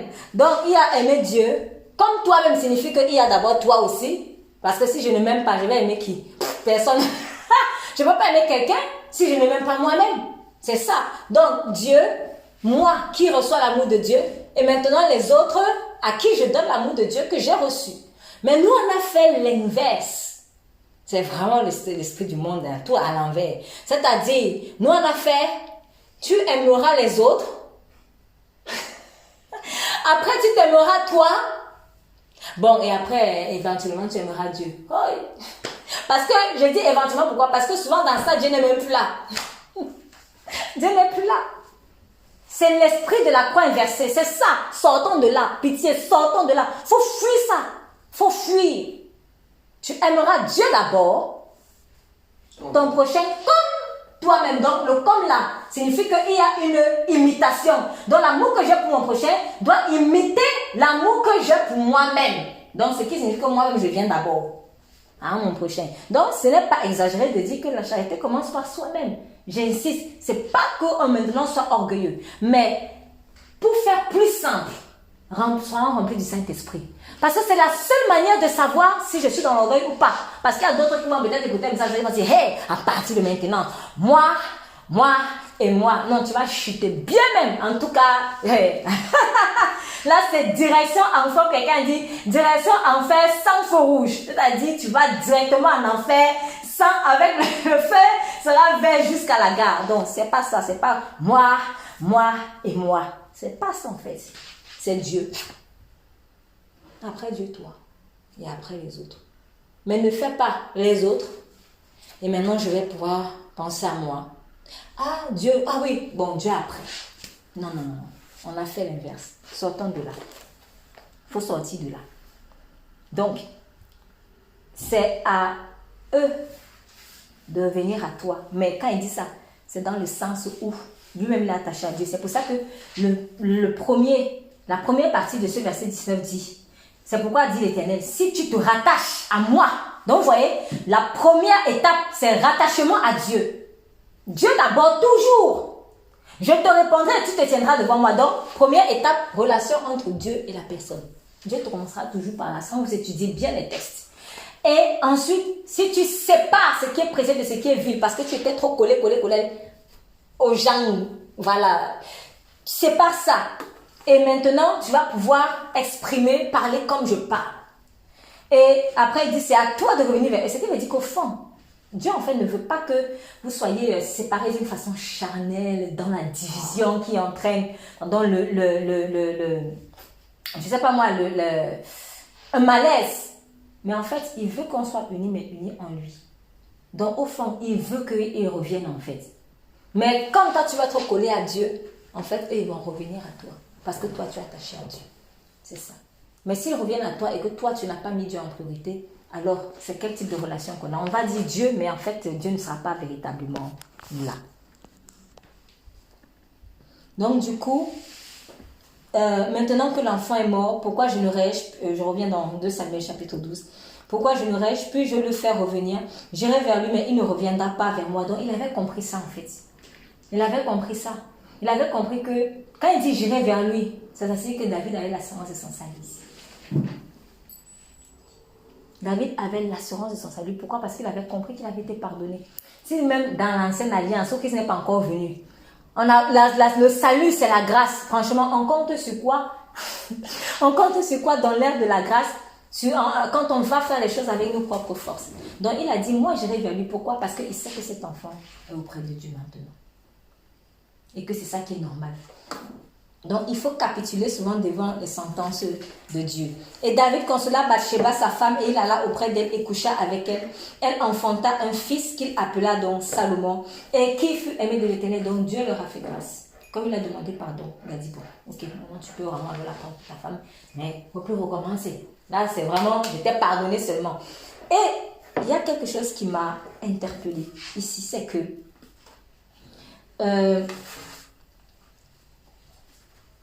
si on va dans le livre de Jean chapitre 10, Jean chapitre 10,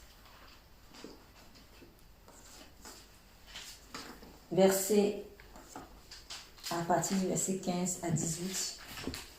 Est-ce que je peux avoir la lecture? Jean chapitre 10, s'il vous plaît, à partir du verset 15 à 18. Oui. Merci. Que comme le Père me connaît et comme je connais le Père, je donne ma vie pour mes brebis. J'ai encore d'autres brebis qui ne sont pas de cet enclos. Celles-là aussi, il faut que je les amène. Elles écouteront ma voix, et il y aura un seul troupeau, un seul berger. Le Père m'aime, parce que je donne ma vie pour la reprendre ensuite. Personne ne me l'enlève, mais je la donne de moi-même. J'ai le pouvoir de donner et j'ai le pouvoir de reprendre. Tel est l'ordre que j'ai reçu de mon Père. Amen. Alors, en fait, en méditant dessus, il y a quand même quelque chose qui me bloquait. J'étais perturbée par quelque chose. Parce que Jésus a dit, je me suis dit, mais Seigneur, tu as dit que, par exemple, dans Jean 15, verset 14, à partir du verset 12, c'est ici mon commandement. Aimez-vous les uns les autres comme je vous ai aimés. Dans Jean, je reprends Jean 15, verset 12. Il n'y a pas de plus grand amour que de donner sa vie pour ses amis. Vous êtes mes amis si vous faites ce que je vous commande. Voilà. Donc, il dit, il n'y a pas de plus grand amour que donner sa vie pour ses amis. Et là, je suis en train de me dire, mais Seigneur, mais c'est normal de se sacrifier pour ses amis, oui. C'est vrai, c'est ce qu'il est en train de dire ici. Hein? C'est ce qu'il est en train de dire ici. Donc, il n'y a pas de plus grand amour si vraiment tu aimes ton ami. Un vrai ami se sacrifie pour ses amis. Quelqu'un qui n'est pas prêt à se sacrifier pour toi et t'appelle ami. Voilà. En tout cas, l'amitié selon Dieu là, c'est vraiment, je suis prête. Je suis prêt vraiment à me sacrifier pour mon ami. Et Christ a fait ce sacrifice, en fait, le sacrifice ultime. Donc, il n'a pas dit maintenant que vous devez aller vous suicider pour que vos amis... ça, ce n'est pas ça, parce que Christ a fait le sacrifice ultime. Mais en fait, c'est vraiment se sacrifier, c'est quelle est cette chose à laquelle vraiment je tiens énormément, vraiment que je suis prête, ou que je devrais être prête vraiment à abandonner pour que vraiment mon ami puisse évoluer. C'est ça. Vraiment, un ami donne sa vie pour ses amis. Un bon ami donne sa vie pour ses amis. Et à ce moment, je me suis dit, mais Seigneur, mais quand on est là pour quelqu'un, on le tirait, on veut le... Voilà, est-ce que... Mais je suis en train d'obéir à toi, en fait. Tu as dit, un ami se sacrifie pour ses amis. Je ne comprends pas. Alors, pourquoi maintenant, en fait, en même temps, tu dis, allez, quoi, avance. Parce que là, je ne suis pas en train de t'obéir. C'est quoi le hic? En fait, le hic se trouve dans la suite, le verset 15. Il dit, je ne vous appelle plus serviteur, parce que le serviteur ne sait pas ce que fait son maître, mais je vous ai appelé ami parce que je vous ai fait connaître tout ce que j'ai appris de mon Père. Ce n'est pas vous, je voulais dire verset 16 précisément, ce n'est pas vous qui m'avez choisi. C'est moi qui vous ai choisi. Ce n'est pas vous qui m'avez choisi. C'est moi qui vous ai choisi.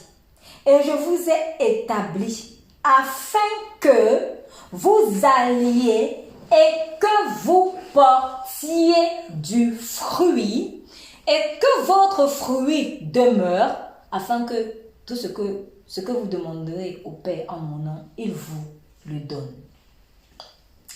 Et après, il dit, ce que je veux commencer, c'est de vous aimer les uns les autres. C'est là où j'ai compris, en fait, que aimer les uns les autres, là, ce n'est pas toujours comme on croit qu'on pense. En fait, on a une façon d'aimer, de pratiquer ça, qui n'est pas forcément ce à quoi Dieu s'attend réellement. En fait, ce n'est pas toi qui as choisi Jésus. C'est lui qui t'a choisi. Donc, ça correspond à ce n'est pas toi qui prends soin de lui, c'est lui qui prend soin de toi. C'est pas toi donc, parce que celui qui choisit, c'est celui qui dirige. En fait, c'est ça. C'est celui qui prend soin. C'est pas toi qui va pouvoir besoin de Dieu, c'est celui qui pourra besoin. Après, peut-être on peut utiliser ces expressions-là, mais en vrai, c'est un peu un abus de langage. C'est juste un abus de langage. Mais en fait, c'est lui qui prend soin de toi. C'est lui qui pourvoit tes besoins. Parce que l'or et l'argent lui appartiennent tout. Mais ce n'est pas à toi de prendre soin de lui. C'est pour ça que même quand parfois on vient faire nos offrandes à Dieu, en fait, on ne donne pas l'argent à Dieu ou quelques biens pour Dieu parce que c'est nous qui le choisissons. Mais en fait, c'est le minimum qu'on puisse faire, quoi, la reconnaissance quand même. C'est grâce à lui que j'ai peut-être ce salaire, c'est grâce à lui que j'ai ces revenus, le minimum quand même, quoi. C'est juste ça, mais ce n'est pas en guise de alors je vais prendre soin de toi, Seigneur, je vais te dominer. Et parce que par après, tu vas demander, tu vas exiger un retour sur investissement. Je vais donner la dîme. Et maintenant, j'attends qu'il me bénisse. Mais en fait, non, il t'a déjà béni, en fait. Il t'a déjà béni. Il t'a déjà béni. Donc, pour Christ, c'est lui qui nous a choisis. Ce n'est pas lui qui nous a choisis. Et je crois que, en fait, Judas n'avait pas compris ça. C'est pour ça qu'à un moment donné, il dit, n'est-ce pas moi qui vous ai choisi? Pourtant, l'un de vous est un démon. Donc, c'est comme si Judas n'avait pas compris que, mais en fait, c'est lui qui a été choisi par Jésus. Ce n'est pas Jésus, ce n'est pas lui, Judas, qui a choisi Jésus. C'est lui, Jésus, qui a établi Judas. Donc, Judas, c'est moi ton Seigneur. C'est moi ton Seigneur, c'est moi qui dirige les choses. C'est moi qui prends soin de toi. Et comme tu ne laisses pas que moi je prenne soin de toi, tu veux t'en sortir par tes forces. Du coup, tu es toujours inquiet par rapport à l'argent. Et comme tu es inquiet par rapport à l'argent, tu vas être un voleur. Tu vas être un voleur. D'où il vole à la caisse. Parce qu'il faut comprendre comment est-ce qu'on arrive ce mécanisme de il vole jusqu'à la caisse de Jésus.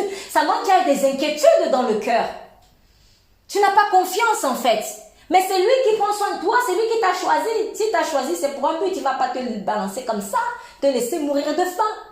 Mais quand tu ne le laisses pas prendre soin de toi, ben alors tu vas te prendre soin de toi-même par tes forces.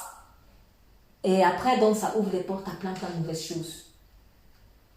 Et tu te retrouves être finalement même un voleur, un traître et tout ça. Donc, ça c'est la première chose. C'est que déjà savoir que par rapport à donner sa vie pour ses amis-là, déjà, en donnant ta vie pour ton ami, garde en tête que c'est Christ qui t'a choisi. Ce n'est pas toi qui l'as choisi.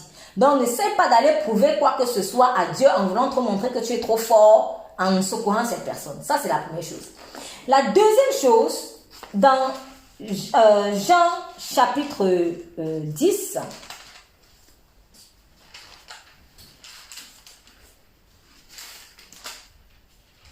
Jean chapitre 10, à partir du verset 15, il dit, je donne ma vie pour mes brebis. Donc oui, Christ donne sa vie pour ses brebis.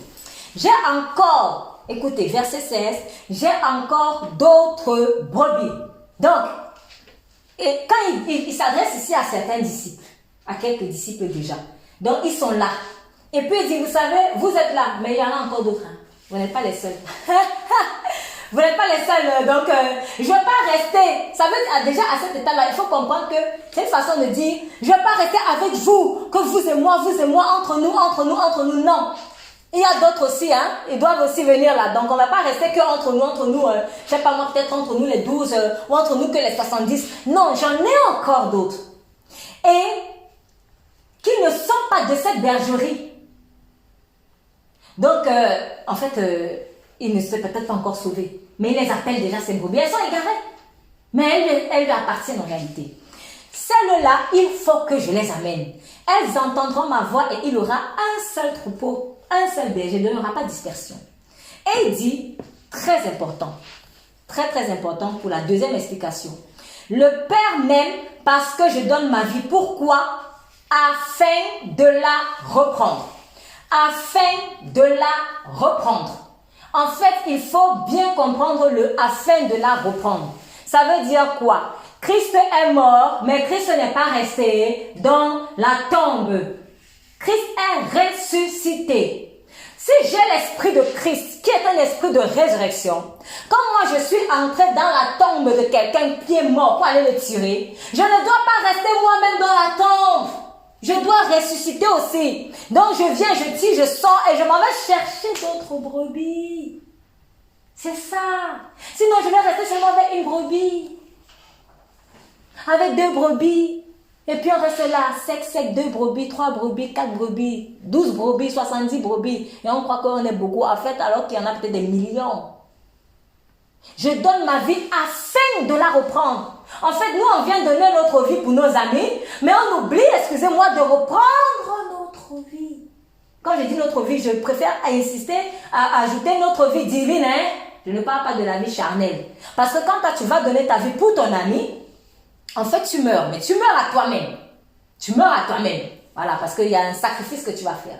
Mais après, tu ressuscites et c'est pas par ta propre vie humaine que tu vas ressusciter, mais c'est par l'esprit que tu vas ressusciter. Donc, en fait, c'est la vie divine qui est en toi. D'ailleurs, même quand tu vas secourir ton ami, là, c'est pas la vie divine, hein, ce n'est pas avec ta chair. Donc, si c'est vraiment la vie divine qui est en toi, cette vie divine, elle ne peut pas rester dans la tombe parce que la mort n'a pas pu retenir Christ. Donc, pourquoi est-ce que moi je suis retenue? Ça signifie que l'esprit, quelque part, la motivation avec laquelle je suis allée secourir là, ce n'était pas la vie divine, c'était la vie charnelle. Mais comme Dieu est bon, il fait quand même grâce. L'essentiel, c'est quand même qu'on prêche l'évangile. C'est ça en fait. L'essentiel, qu'on prêche l'évangile, mais à un moment donné, il faut arrêter. Donc, quand tu donnes ta vie pour ton ami, il faut que tu la reprennes. Quand tu donnes ta vie pour ton enfant, excusez-moi, je parle en tout cas pour celui qui marche avec l'esprit de Christ, il faut que tu la reprennes. Parce que si tu n'as pas l'esprit de Christ, tu ne pourras même pas reprendre. Parce que la mort, c'est la mort. Mort plus mort, ça donne la mort. Voilà. Donc, quand tu donnes ta vie pour cette personne-là, quelle que soit la personne, il faut que tu la reprennes. On ne peut pas retenir l'esprit de Dieu. Quand je dis ta vie, je parle en fait de la vie, ton esprit rempli de l'esprit. On ne peut pas retenir le Saint-Esprit. C'est impossible. Parce que l'Esprit de Dieu, il entre dans les cages des gens et il fait sauter la cage pour que les gens soient libérés et on va encore chercher d'autres personnes. Et ainsi de suite. C'est comme ça. Donc, ce qui se passe, c'est que quand nous on donne nos vies pour nos amis, pour les aider, donc un temps tu vas aider les gens, mais il faut aussi te souvenir que tu dois ressusciter. Ne reste pas dans une tombe. Ne reste pas dans la tombe de cette personne. C'est pas possible. Donc, il faut que tu sortes de là. Et c'est là où j'ai compris qu'en fait, en tout cas personnellement jusqu'ici, je n'avais pas bien saisi cette expression de « je donne ma vie pour mes amis ». Oui, il donne sa vie pour ses amis, mais afin de la reprendre. Je ne reste pas dans la cage de quelqu'un. Je suis venue pour apporter la vie. Et après, je sors parce que j'ai déjà apporté la vie. J'ai déjà donné les moyens à la personne pour qu'elle ouvre les yeux et qu'elle fasse le choix. Si maintenant elle ne veut pas, qu'est-ce que moi je dois faire? Il faut que j'avance parce qu'il y a d'autres brebis. Il y a d'autres brebis en fait que je dois secourir. Sinon, on va rester que entre nous. Et après, il dit verset 18, personne ne me lote, donc personne ne m'ôte ma vie, mais je la donne de moi-même. Donc c'est volontaire, je donne ma vie de moi-même. J'ai le pouvoir de la donner. Et j'ai le pouvoir de la reprendre. Tel est l'ordre que j'ai reçu de mon Père. Donc c'est un ordre même. C'est un ordre. Si c'est ce même Christ qui est en moi, je ne peux pas faire les choses différemment. Pourquoi? Parce que le disciple n'est pas plus grand que le maître. Donc moi, je ne peux pas donner ma vie et mourir. Et en fait, j'ai compris en fait que quelque part, c'était un peu l'image dans ce songe-là. Moi, je suis allée donner ma vie pour secourir les gens. Après, moi-même, je suis morte. C'est moi que le serpent maintenant est venu arrêter. Non. De grâce. Et on fait ça tout le temps. On fait ça tout le temps. Non. Et souvent même on va prendre ça comme un acte héroïque. Vous voyez? C'est perverti en fait. C'est perverti. Oh oui, il était un héros. Il s'est sacrifié pour nous. Non, en fait, il était censé reprendre sa vie. Il était censé, dans ce contexte-là, il était censé reprendre sa vie. Alors, je dis bien que je suis dans un contexte précis. Parce que ça peut arriver que, je ne sais pas moi, je n'ai pas choisi, peut-être je suis un pompier, je m'en vais aider quelqu'un et puis bon, quelque chose est tombé sur moi. Voilà quoi. En tout cas, si je suis en Christ, je vais aller au ciel, ça c'est clair. Sauf si peut-être je suis allée dans ce feu-là, Dieu ne m'avait pas envoyé, ça c'est autre chose. Peut-être, ça c'est autre chose. Mais il ne faut pas vraiment que nous jouons les sauveurs à la place du sauveur. C'est important. Et le sauveur, lui, quand lui il est allé sauver, il a repris sa vie. Et sinon, si Christ ne faisait pas comme ça, ou alors si Christ était aussi sentimentaliste d'un point de vue charnel que nous, s'il était sentimental d'un point de vue charnel comme nous, il serait resté en fait dans la terre. En attendant que tout le monde puisse l'accepter. Mais il a fait 3 jours. Donc c'est bon, laissez comme ça, même si ça fait du bruit. Il a fait 3 jours. 3 jours seulement. Christ n'a pas fait une éternité dans la tombe. Il a fait 3 jours. Après ces 3 jours, il s'est levé, il est parti, il est assis directement là-dedans de Dieu. Il n'est pas resté là, ah oui, elle n'a pas encore ouvert les yeux, je reste encore dans la tombe, je reste encore dans la tombe. Non. Ce qu'il est venu faire, Christ, c'est de nous donner les moyens de sortir de là. Ce n'est pas de nous obliger à sortir de là. Christ est venu dans ta prison pour ouvrir la porte de la prison. Une fois qu'il a ouvert la porte de la prison, son travail est terminé. Maintenant, il te dit seulement suis-moi. Et dans cette phrase de suis-moi, c'est très fort. Il dit suis-moi, donc c'est qui doit suivre? C'est toi. Il n'a pas dit attends, je vais venir t'arrêter. Tant que tu ne te lèves pas, je ne te... Ah non. Il a ouvert la porte. Ça y est, c'est bon, tu es là? Oui. Maintenant, suis-moi. Sors. Il avance. C'est ça. Et c'est ce qui se passe même quand vous voyez un troupeau de bergers, en fait. Le berger est là, les brebis suivent. Elles suivent. Même avec le chien, c'est souvent comme ça qu'on fait. L'un des caractéristiques, une belle caractéristique du chien, c'est sa fidélité, en fait. Il suit le maître. On est là pour suivre le maître. Donc, il est venu ouvrir la porte de ma prison pour que je sorte et que je le suive. Il ne va pas m'obliger à le faire. Donc, moi, je suis qui si je veux obliger quelqu'un à sortir de sa prison? Non. Christ, tu as été l'instrument de délivrance de quelqu'un. Dieu t'a donné peut-être ta clé. Tu as ouvert, tu laisses la prison. Maintenant, reprends ta vie. Reprends la clé là et va de nos maîtres. Et va avance pour aller ouvrir d'autres portes. C'est ça en fait qui doit se passer. Mais ne te prive pas en fait de vivre la vie en abondance que Christ a pour toi. Parce que quelqu'un, tu as conditionné ta résurrection en fait à sa résurrection. Même David n'a pas pu le faire pour son propre fils. Ouais, c'est comme s'il était en train de dire Seigneur, pardon, tant qu'il ne guérit pas là. Je me lève pas. Il a compris que c'était peine perdue. C'était peine perdue. On ne force pas. Donc, laisse faire. Et souvent, même certaines personnes ne se réveillent pas de leur mort. Elles ne ressuscitent pas en Christ. C'est une image. Parce qu'on est là. Souvent, c'est ça. Un jour, Dieu m'avait dit ça pour quelqu'un. Oui, Seigneur, sauve-le. Mais pourquoi il ne sauve pas? Il m'a dit, c'est parce que toi, tu es un paravent entre lui et moi. Quand tu vas quitter, là, je pourrais faire le travail. Donc, souvent, même, c'est nous qui bloquons, en fait, le réveil des gens. C'est nous, parce qu'on veut être là. Mais si la personne se réveille, quand la personne se réveille de sa mort, parce qu'elle était aveuglée, mais quand elle ouvre enfin les yeux, qui est-ce qu'elle doit voir en premier? Moi ou Dieu? C'est ça le problème. Donc, si nous, on est toujours là, attends, je vais te tirer. Quand elle va ouvrir les yeux, la première personne qu'elle va voir en premier, c'est moi. Donc, c'est normal que je devienne son Dieu.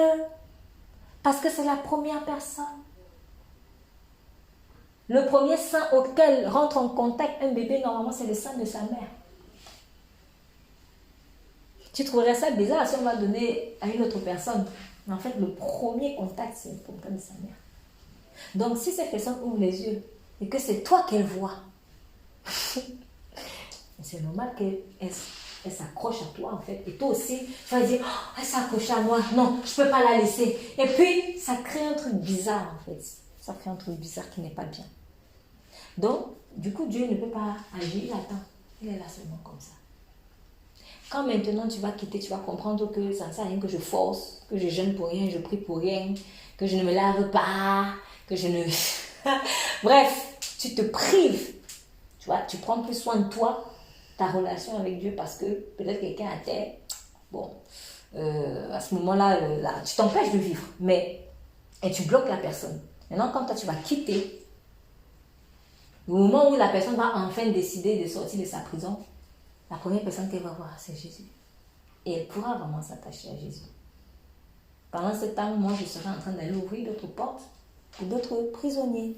C'est comme ça. Donc, le Père m'aime parce que je donne ma vie afin de la reprendre. Parce que quelque part, le but de Christ, c'était quoi? C'était que les gens soient réconciliés au Père. Vous voyez que même le Fils qui est Dieu a fait ça. Pour que les gens aient Dieu pour Père. Et moi maintenant, qui ne suis même pas, qui ne suis pas le Messie, je viens me mettre entre lui, le Messie, et Dieu. Non, franchement, non. Il faut qu'on sorte de là. Donc, il faut reprendre la clé que Dieu t'a donnée. Reprends la clé. Tu as ouvert la clé, reprends-la et va la restituer à celui qui te l'a donnée. Et l'ordre que tu as reçu de Dieu, c'est que tu as le pouvoir de donner ta vie. Tu as le pouvoir de la reprendre. Et quand je dis ta vie, j'insiste, c'est vraiment la vie divine que tu as reçue gracieusement par le Seigneur. Je ne parle pas de la vie charnelle. Donc, si je suis en Christ, son esprit me donne aussi le pouvoir de donner ma vie pour mes amis ou pour quelqu'un. Ça, c'est la mort à soi. Mais le pouvoir de reprendre, c'est ma vie divine. C'est ça la résurrection. Donc, c'est en cela aussi que nous vivons des résurrections. Pour continuer de porter d'autres fruits. C'est pour cela que, donc, il dit dans le verset, dans Jean 15, que afin que vous portiez du fruit. Parce qu'en fait, je ne peux pas porter du fruit tant que je reste accroché à cette personne. Et quand le Christ va revenir, alors où sont les fruits? Bon, déjà, tu vois que l'autre reste à rien. Toi-même, tu es là, tu es fatigué. Tu regardes, il n'y a rien. Il y avait Jacqueline, Albert, Thomas, tous ces gens-là à sauver. Tu as fait quoi? Mais oui, mais j'étais en train de secourir eux. Non, j'ai compris en fait que c'est pas une bonne chose et que c'est un mensonge du diable. C'est un mensonge du diable. Donc, c'est souvent, je redis ce que j'ai dit au début, c'est des esprits familiaux. C'est vraiment des pactes en fait que les gens signaient avec Satan. Peut-être que quand ils signaient ça avec Satan, les gens ne savaient pas que ça allait impacter toute leur génération. En plus, ils ne savaient pas tout ce que cela impliquait. Donc Satan leur a dit, bon, donne-moi, je sais pas moi, tel cheveu. Et après, tes cheveux, ou alors les cheveux de tel, ou achète-moi ceci, le coq, machin. Mets telle chose sur toi. Et comme ça, tu auras le travail, le déblocage du travail. Nous, on ne savait pas que quand on faisait ces choses-là, tu étais en train de signer un pacte comme quoi tu vas toujours être la vache à lait des gens. Parce que dans chaque alliance, il y a plusieurs implications. Il y a des implications qui va peut-être te dire, que Satan va peut-être te dire, mais comme c'est un menteur invétéré, il ne te dira jamais tout. Voilà, il l'a fait avec Adam et Ève. Il n'a pas dit à Adam et Ève que, en fait, ils vont devenir finalement ses esclaves à lui quand ils vont pécher. Il n'aura pas dit ça. Donc, lui va te dire, non, fais juste ça, mais il ne te dit pas que les implications de ça, c'est que désormais, tu vas être mon esclave. Tu vas être la vache à lait des gens. Et après, ce truc-là, ça poursuit. Si peut-être l'arrière-grand-père avait fait ça, ça commence à poursuivre. Et ce n'est qu'en Christ que cela est brisé. Donc si tu as donné ta vie à Christ, sache que normalement, en fait, c'est brisé. Mais prends conscience que c'est brisé. Je ne peux pas être en Christ. C'est pas possible. Et, voilà, et continuer, en fait, d'entretenir, en fait, cette mauvaise façon de voir les choses. Donc, dans Jean 10, verset 18, quand Dieu dit tel est l'ordre, quand Jésus dit tel est l'ordre que j'ai reçu de mon Père, ça signifie en fait que comme c'est un ordre, il faut que j'obéisse. Donc, si je n'obéis pas, en reprenant ma vie, je suis en train de désobéir à Dieu. C'est pour ça que je me retrouve dans une malédiction. C'est ça. Donc, je dois secourir et je dois reprendre ma vie et à continuer de porter d'autres fruits. C'est en cela véritablement donner sa vie pour ses amis. Donc, tu donnes ta vie pour ton ami afin de la reprendre. Parce que l'esprit qui est en toi, c'est un esprit qui donne sa vie et qui reprend sa vie pour aller donner encore à d'autres. Mais je ne peux pas prendre ma bougie, la donner à quelqu'un et après je reste là jusqu'à ce que la bougie s'éteigne. Non. Il faut que j'ai beaucoup de fruits. Pourquoi? Parce que si je compte que sur 2 personnes, sur 1 personne, sur 3 personnes seulement, qu'est-ce qui peut se passer? Bon, peut-être sur 1 personne, je vais prendre ma bougie qui est allumée, je vais aller allumer la bougie d'un autre. Après, je reste là. Peut-être la bougie de l'autre, elle a du mal à prendre la flamme. Je reste là. Après, en fond, bien sûr que je reste là, moi-même ma bougie commence à s'éteindre. Bon, imaginons si j'avais peut-être allumé la bougie de 10 autres personnes.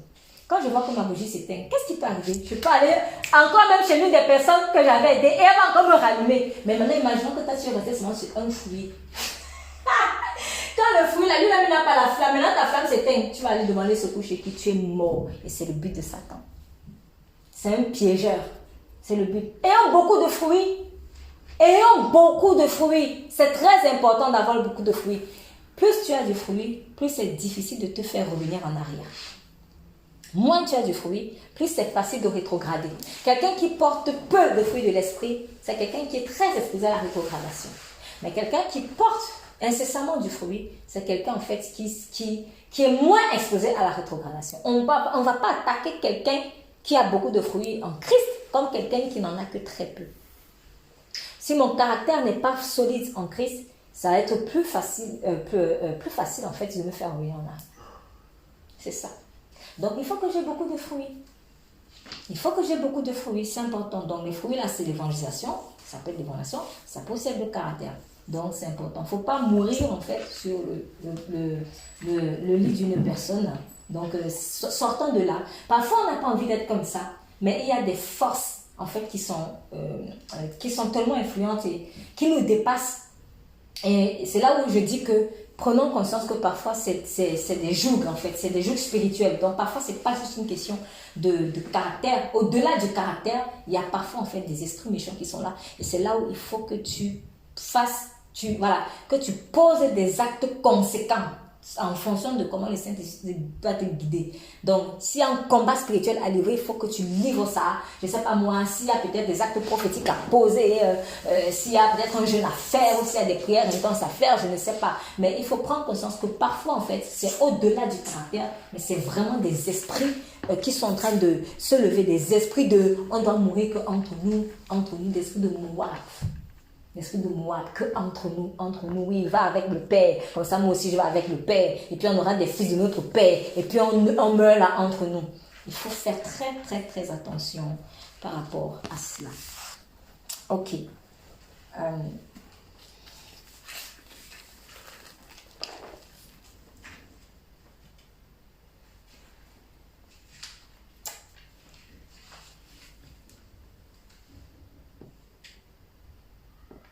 En guise de conclusion, j'aimerais dire ceci.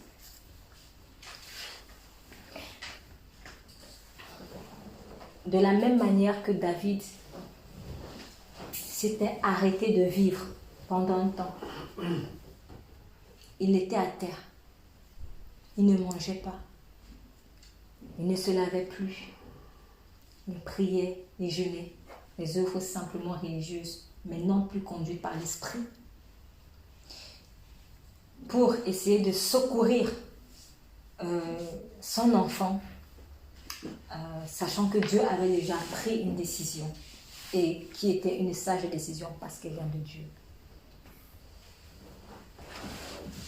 De la même manière que il a compris finalement que ça ne sert à rien de forcer la main de Dieu et qu'il faut qu'il vive sa vie. Il faut qu'il se lève, qu'il se relève de terre. Il faut qu'il se lave. Il faut qu'il mange. Il faut qu'il avance, qu'il reçoive le pardon de Dieu et qu'il avance en allant faire un Salomon. Moi aussi, je dois comprendre que ça ne sert à rien de forcer la main de Dieu et que je ne dois pas rester dans le deuil quand Christ a apporté la grâce. Nous sommes, quand tu as accepté que tu es dans un jubilé. Donc je ne dois pas porter le vêtement de deuil en venant absolument secourir quelqu'un, me donnant ainsi un sens à la vie. Non, je n'ai pas de sens. Mon existence ne trouve pas son sens dans le fait que la personne que j'ai secourue s'en est sortie. Dieu m'a dit ceci, tu as obligation de moyens, mais tu n'as pas obligation de résultat. Personnellement, ça m'a fait beaucoup de bien. Et j'ai pensé à toutes ces personnes pour qui, subtilement et inconsciemment, je m'en voulais un peu de ce qu'il n'est pas finalement ouvert les yeux et que voilà, Et il m'a dit, tu as obligation de moyens. Tu n'as pas obligation de résultat. S'il y a quelqu'un qui peut avoir obligation de résultat, c'est Dieu lui-même. Mais même, je vais peut-être vous choquer un peu, mais même, j'ai réalisé que le fait que Christ n'ait obligé personne à le suivre, le Père ne va pas lui reprocher ça. Pensez vraiment, vous, que le Père va reprocher au Fils que quelqu'un n'ait pas voulu l'obéir, le reconnaître comme Seigneur et Sauveur. Cela signifie que sur ce point précis, Christ n'a pas eu obligation de résultat par rapport à l'acceptation du salut de la personne. Mais Christ a eu obligation de moyens. Donc, en fait, j'ai compris que à la croix, toute la souffrance, là, qui est une grande souffrance que je ne peux pas mesurer, parce que ça a dû être horrible, la passion du Christ, c'était que obligation de moyens. Christ a tout fait pour nous donner tous les moyens, pour que rien ne nous manque, pour qu'on accepte de le suivre. Ça, ce qu'il a fait à la croix, c'est obligation de moyens. Mais il y a beaucoup qui n'acceptent pas Christ. Il y a beaucoup qui ne veulent pas grandir aussi. Il y a beaucoup qui ne veulent pas faire ceci et cela. Ça, c'est obligation de résultat. Et le Père ne va pas aller du Fils. Oui, pourquoi l'autre obéir? Parce que ça, c'est le libre arbitre de l'homme. Donc, j'ai obligation de moyens. Quand Dieu m'utilise comme bénédiction pour quelqu'un, mais je n'ai pas obligation de résultat parce que je ne peux pas aller arrêter le cœur de la personne et lui dire que pardon. Faisons attention. Faisons attention. Donc, il y en a beaucoup qui meurent sans Christ aujourd'hui. Est-ce que c'est de la faute de Christ? Non. Qu'est-ce qu'il doit faire? Il doit encore revenir, descendre sur terre, se sacrifier encore une deuxième fois? Non, il ne peut pas. Alors, moi qui suis-je? Moi qui suis-je? Moi, la brebis qui me suit seulement. Pourquoi je vais m'infliger un martyre comme ça que Dieu ne m'a pas donné? Pourquoi vais-je m'obliger? Pourquoi vais-je m'astreindre à une obligation de résultat dans la vie de quelqu'un que je ne peux pas commander? Et le faire, c'est prétentieux. Le faire, c'est orgueilleux. Et c'est là où je me dis que c'est l'orgueil qui se cache derrière ça. Donc, disons-nous que si nous sommes des instruments de bénédiction, nous sommes que le moyen. Nous sommes que le moyen. Dieu nous a donné une clé pour aider quelqu'un. Après, on va redonner la clé. Je donne ma vie afin de la reprendre. Et avance. Va porter d'autres fruits. Vis ta vie. Ne t'empêche pas de faire des choses qui te font plaisir parce qu'il y a des enfants. Ne t'empêche pas de faire des choses qui te font plaisir parce qu'il y a ton ami à qui ça ne plaît. Bref, vis ta vie parce que dans ce plaisir-là, cette chose-là que tu aimes tellement, tu voudrais faire, par exemple, quelqu'un, je ne sais pas moi, je voudrais faire la coiffure. Mais il se dit, mais parce que tu l'as accroché au lit paralytique de quelqu'un, tu t'empêches même de t'épanouir en Christ. N'oublie pas que Christ a donné sa vie abondante. Ce n'est pas pour que je reste accroché au lit paralytique de quelqu'un, même si c'est mon enfant. Même si c'est mon enfant. Beaucoup de personnes se privent de vivre heureux parce qu'ils ont les enfants. Pourquoi tu ne vas pas, par exemple, au cinéma? Je ne vous demande pas d'aller voir n'importe quoi au cinéma, mais Dieu nous a pas interdit d'aller voir quelque chose qui peut vous édifier. J'aimerais aller faire une balade ici, j'aimerais aller faire du poney, j'aimerais aller faire... Oui, pourquoi tu ne vas pas? Mais il y a les enfants. Mais oui, je ne dis pas que les enfants sont une contrainte. Mais en fait, derrière ça, à un moment donné, à force, après... à un certain moment donné de ta vie, tu commences à développer une frustration, une amertume. Je n'appelle pas à l'irresponsabilité. Attention, ce n'est pas une question de responsabilité que tu laisses tes enfants à n'importe qui, de grâce. Mais beaucoup s'empêchent en fait de déployer leurs dons et leurs talents sous prétexte que ce sont les enfants. Mais ce ne sont pas les enfants. C'est faux. C'est toi-même qui as voulu t'accrocher à la paralysie en fait de quelqu'un. C'est ça. Donc, vivez la vie en abondance. Vivons la vie en abondance que Christ a pour nous. Ne jouons plus les sauveurs de grâce. Et croyons vraiment qu'il aime ces personnes-là plus que moi. Et qu'il est même peut-être important que je sorte de là pour que je ne sois pas un paravent entre cette personne et Christ, afin que cette personne ait une relation intime avec Christ. Père, dans le nom puissant de Jésus, je te dis merci. Merci vraiment pour ta parole. Tu as dit dans le livre de Philémon, 1, chapitre 15. C'est l'apôtre Paul qui dit, peut-être qu'il a fallu que vous soyez séparés pendant un temps afin de vous, que tu le retrouves, mais comme un frère en Christ. Seigneur, il y a des séparations qui sont nécessaires, des séparations que tu as voulues, des séparations que tu as désirées, des séparations qui sont salutaires, comme la séparation entre David et son fils. Seigneur, je te prie dans le nom puissant de Jésus-Christ que tu nous accordes la grâce de vivre ces séparations nécessaires. Pour certains, ça va être des séparations physiques.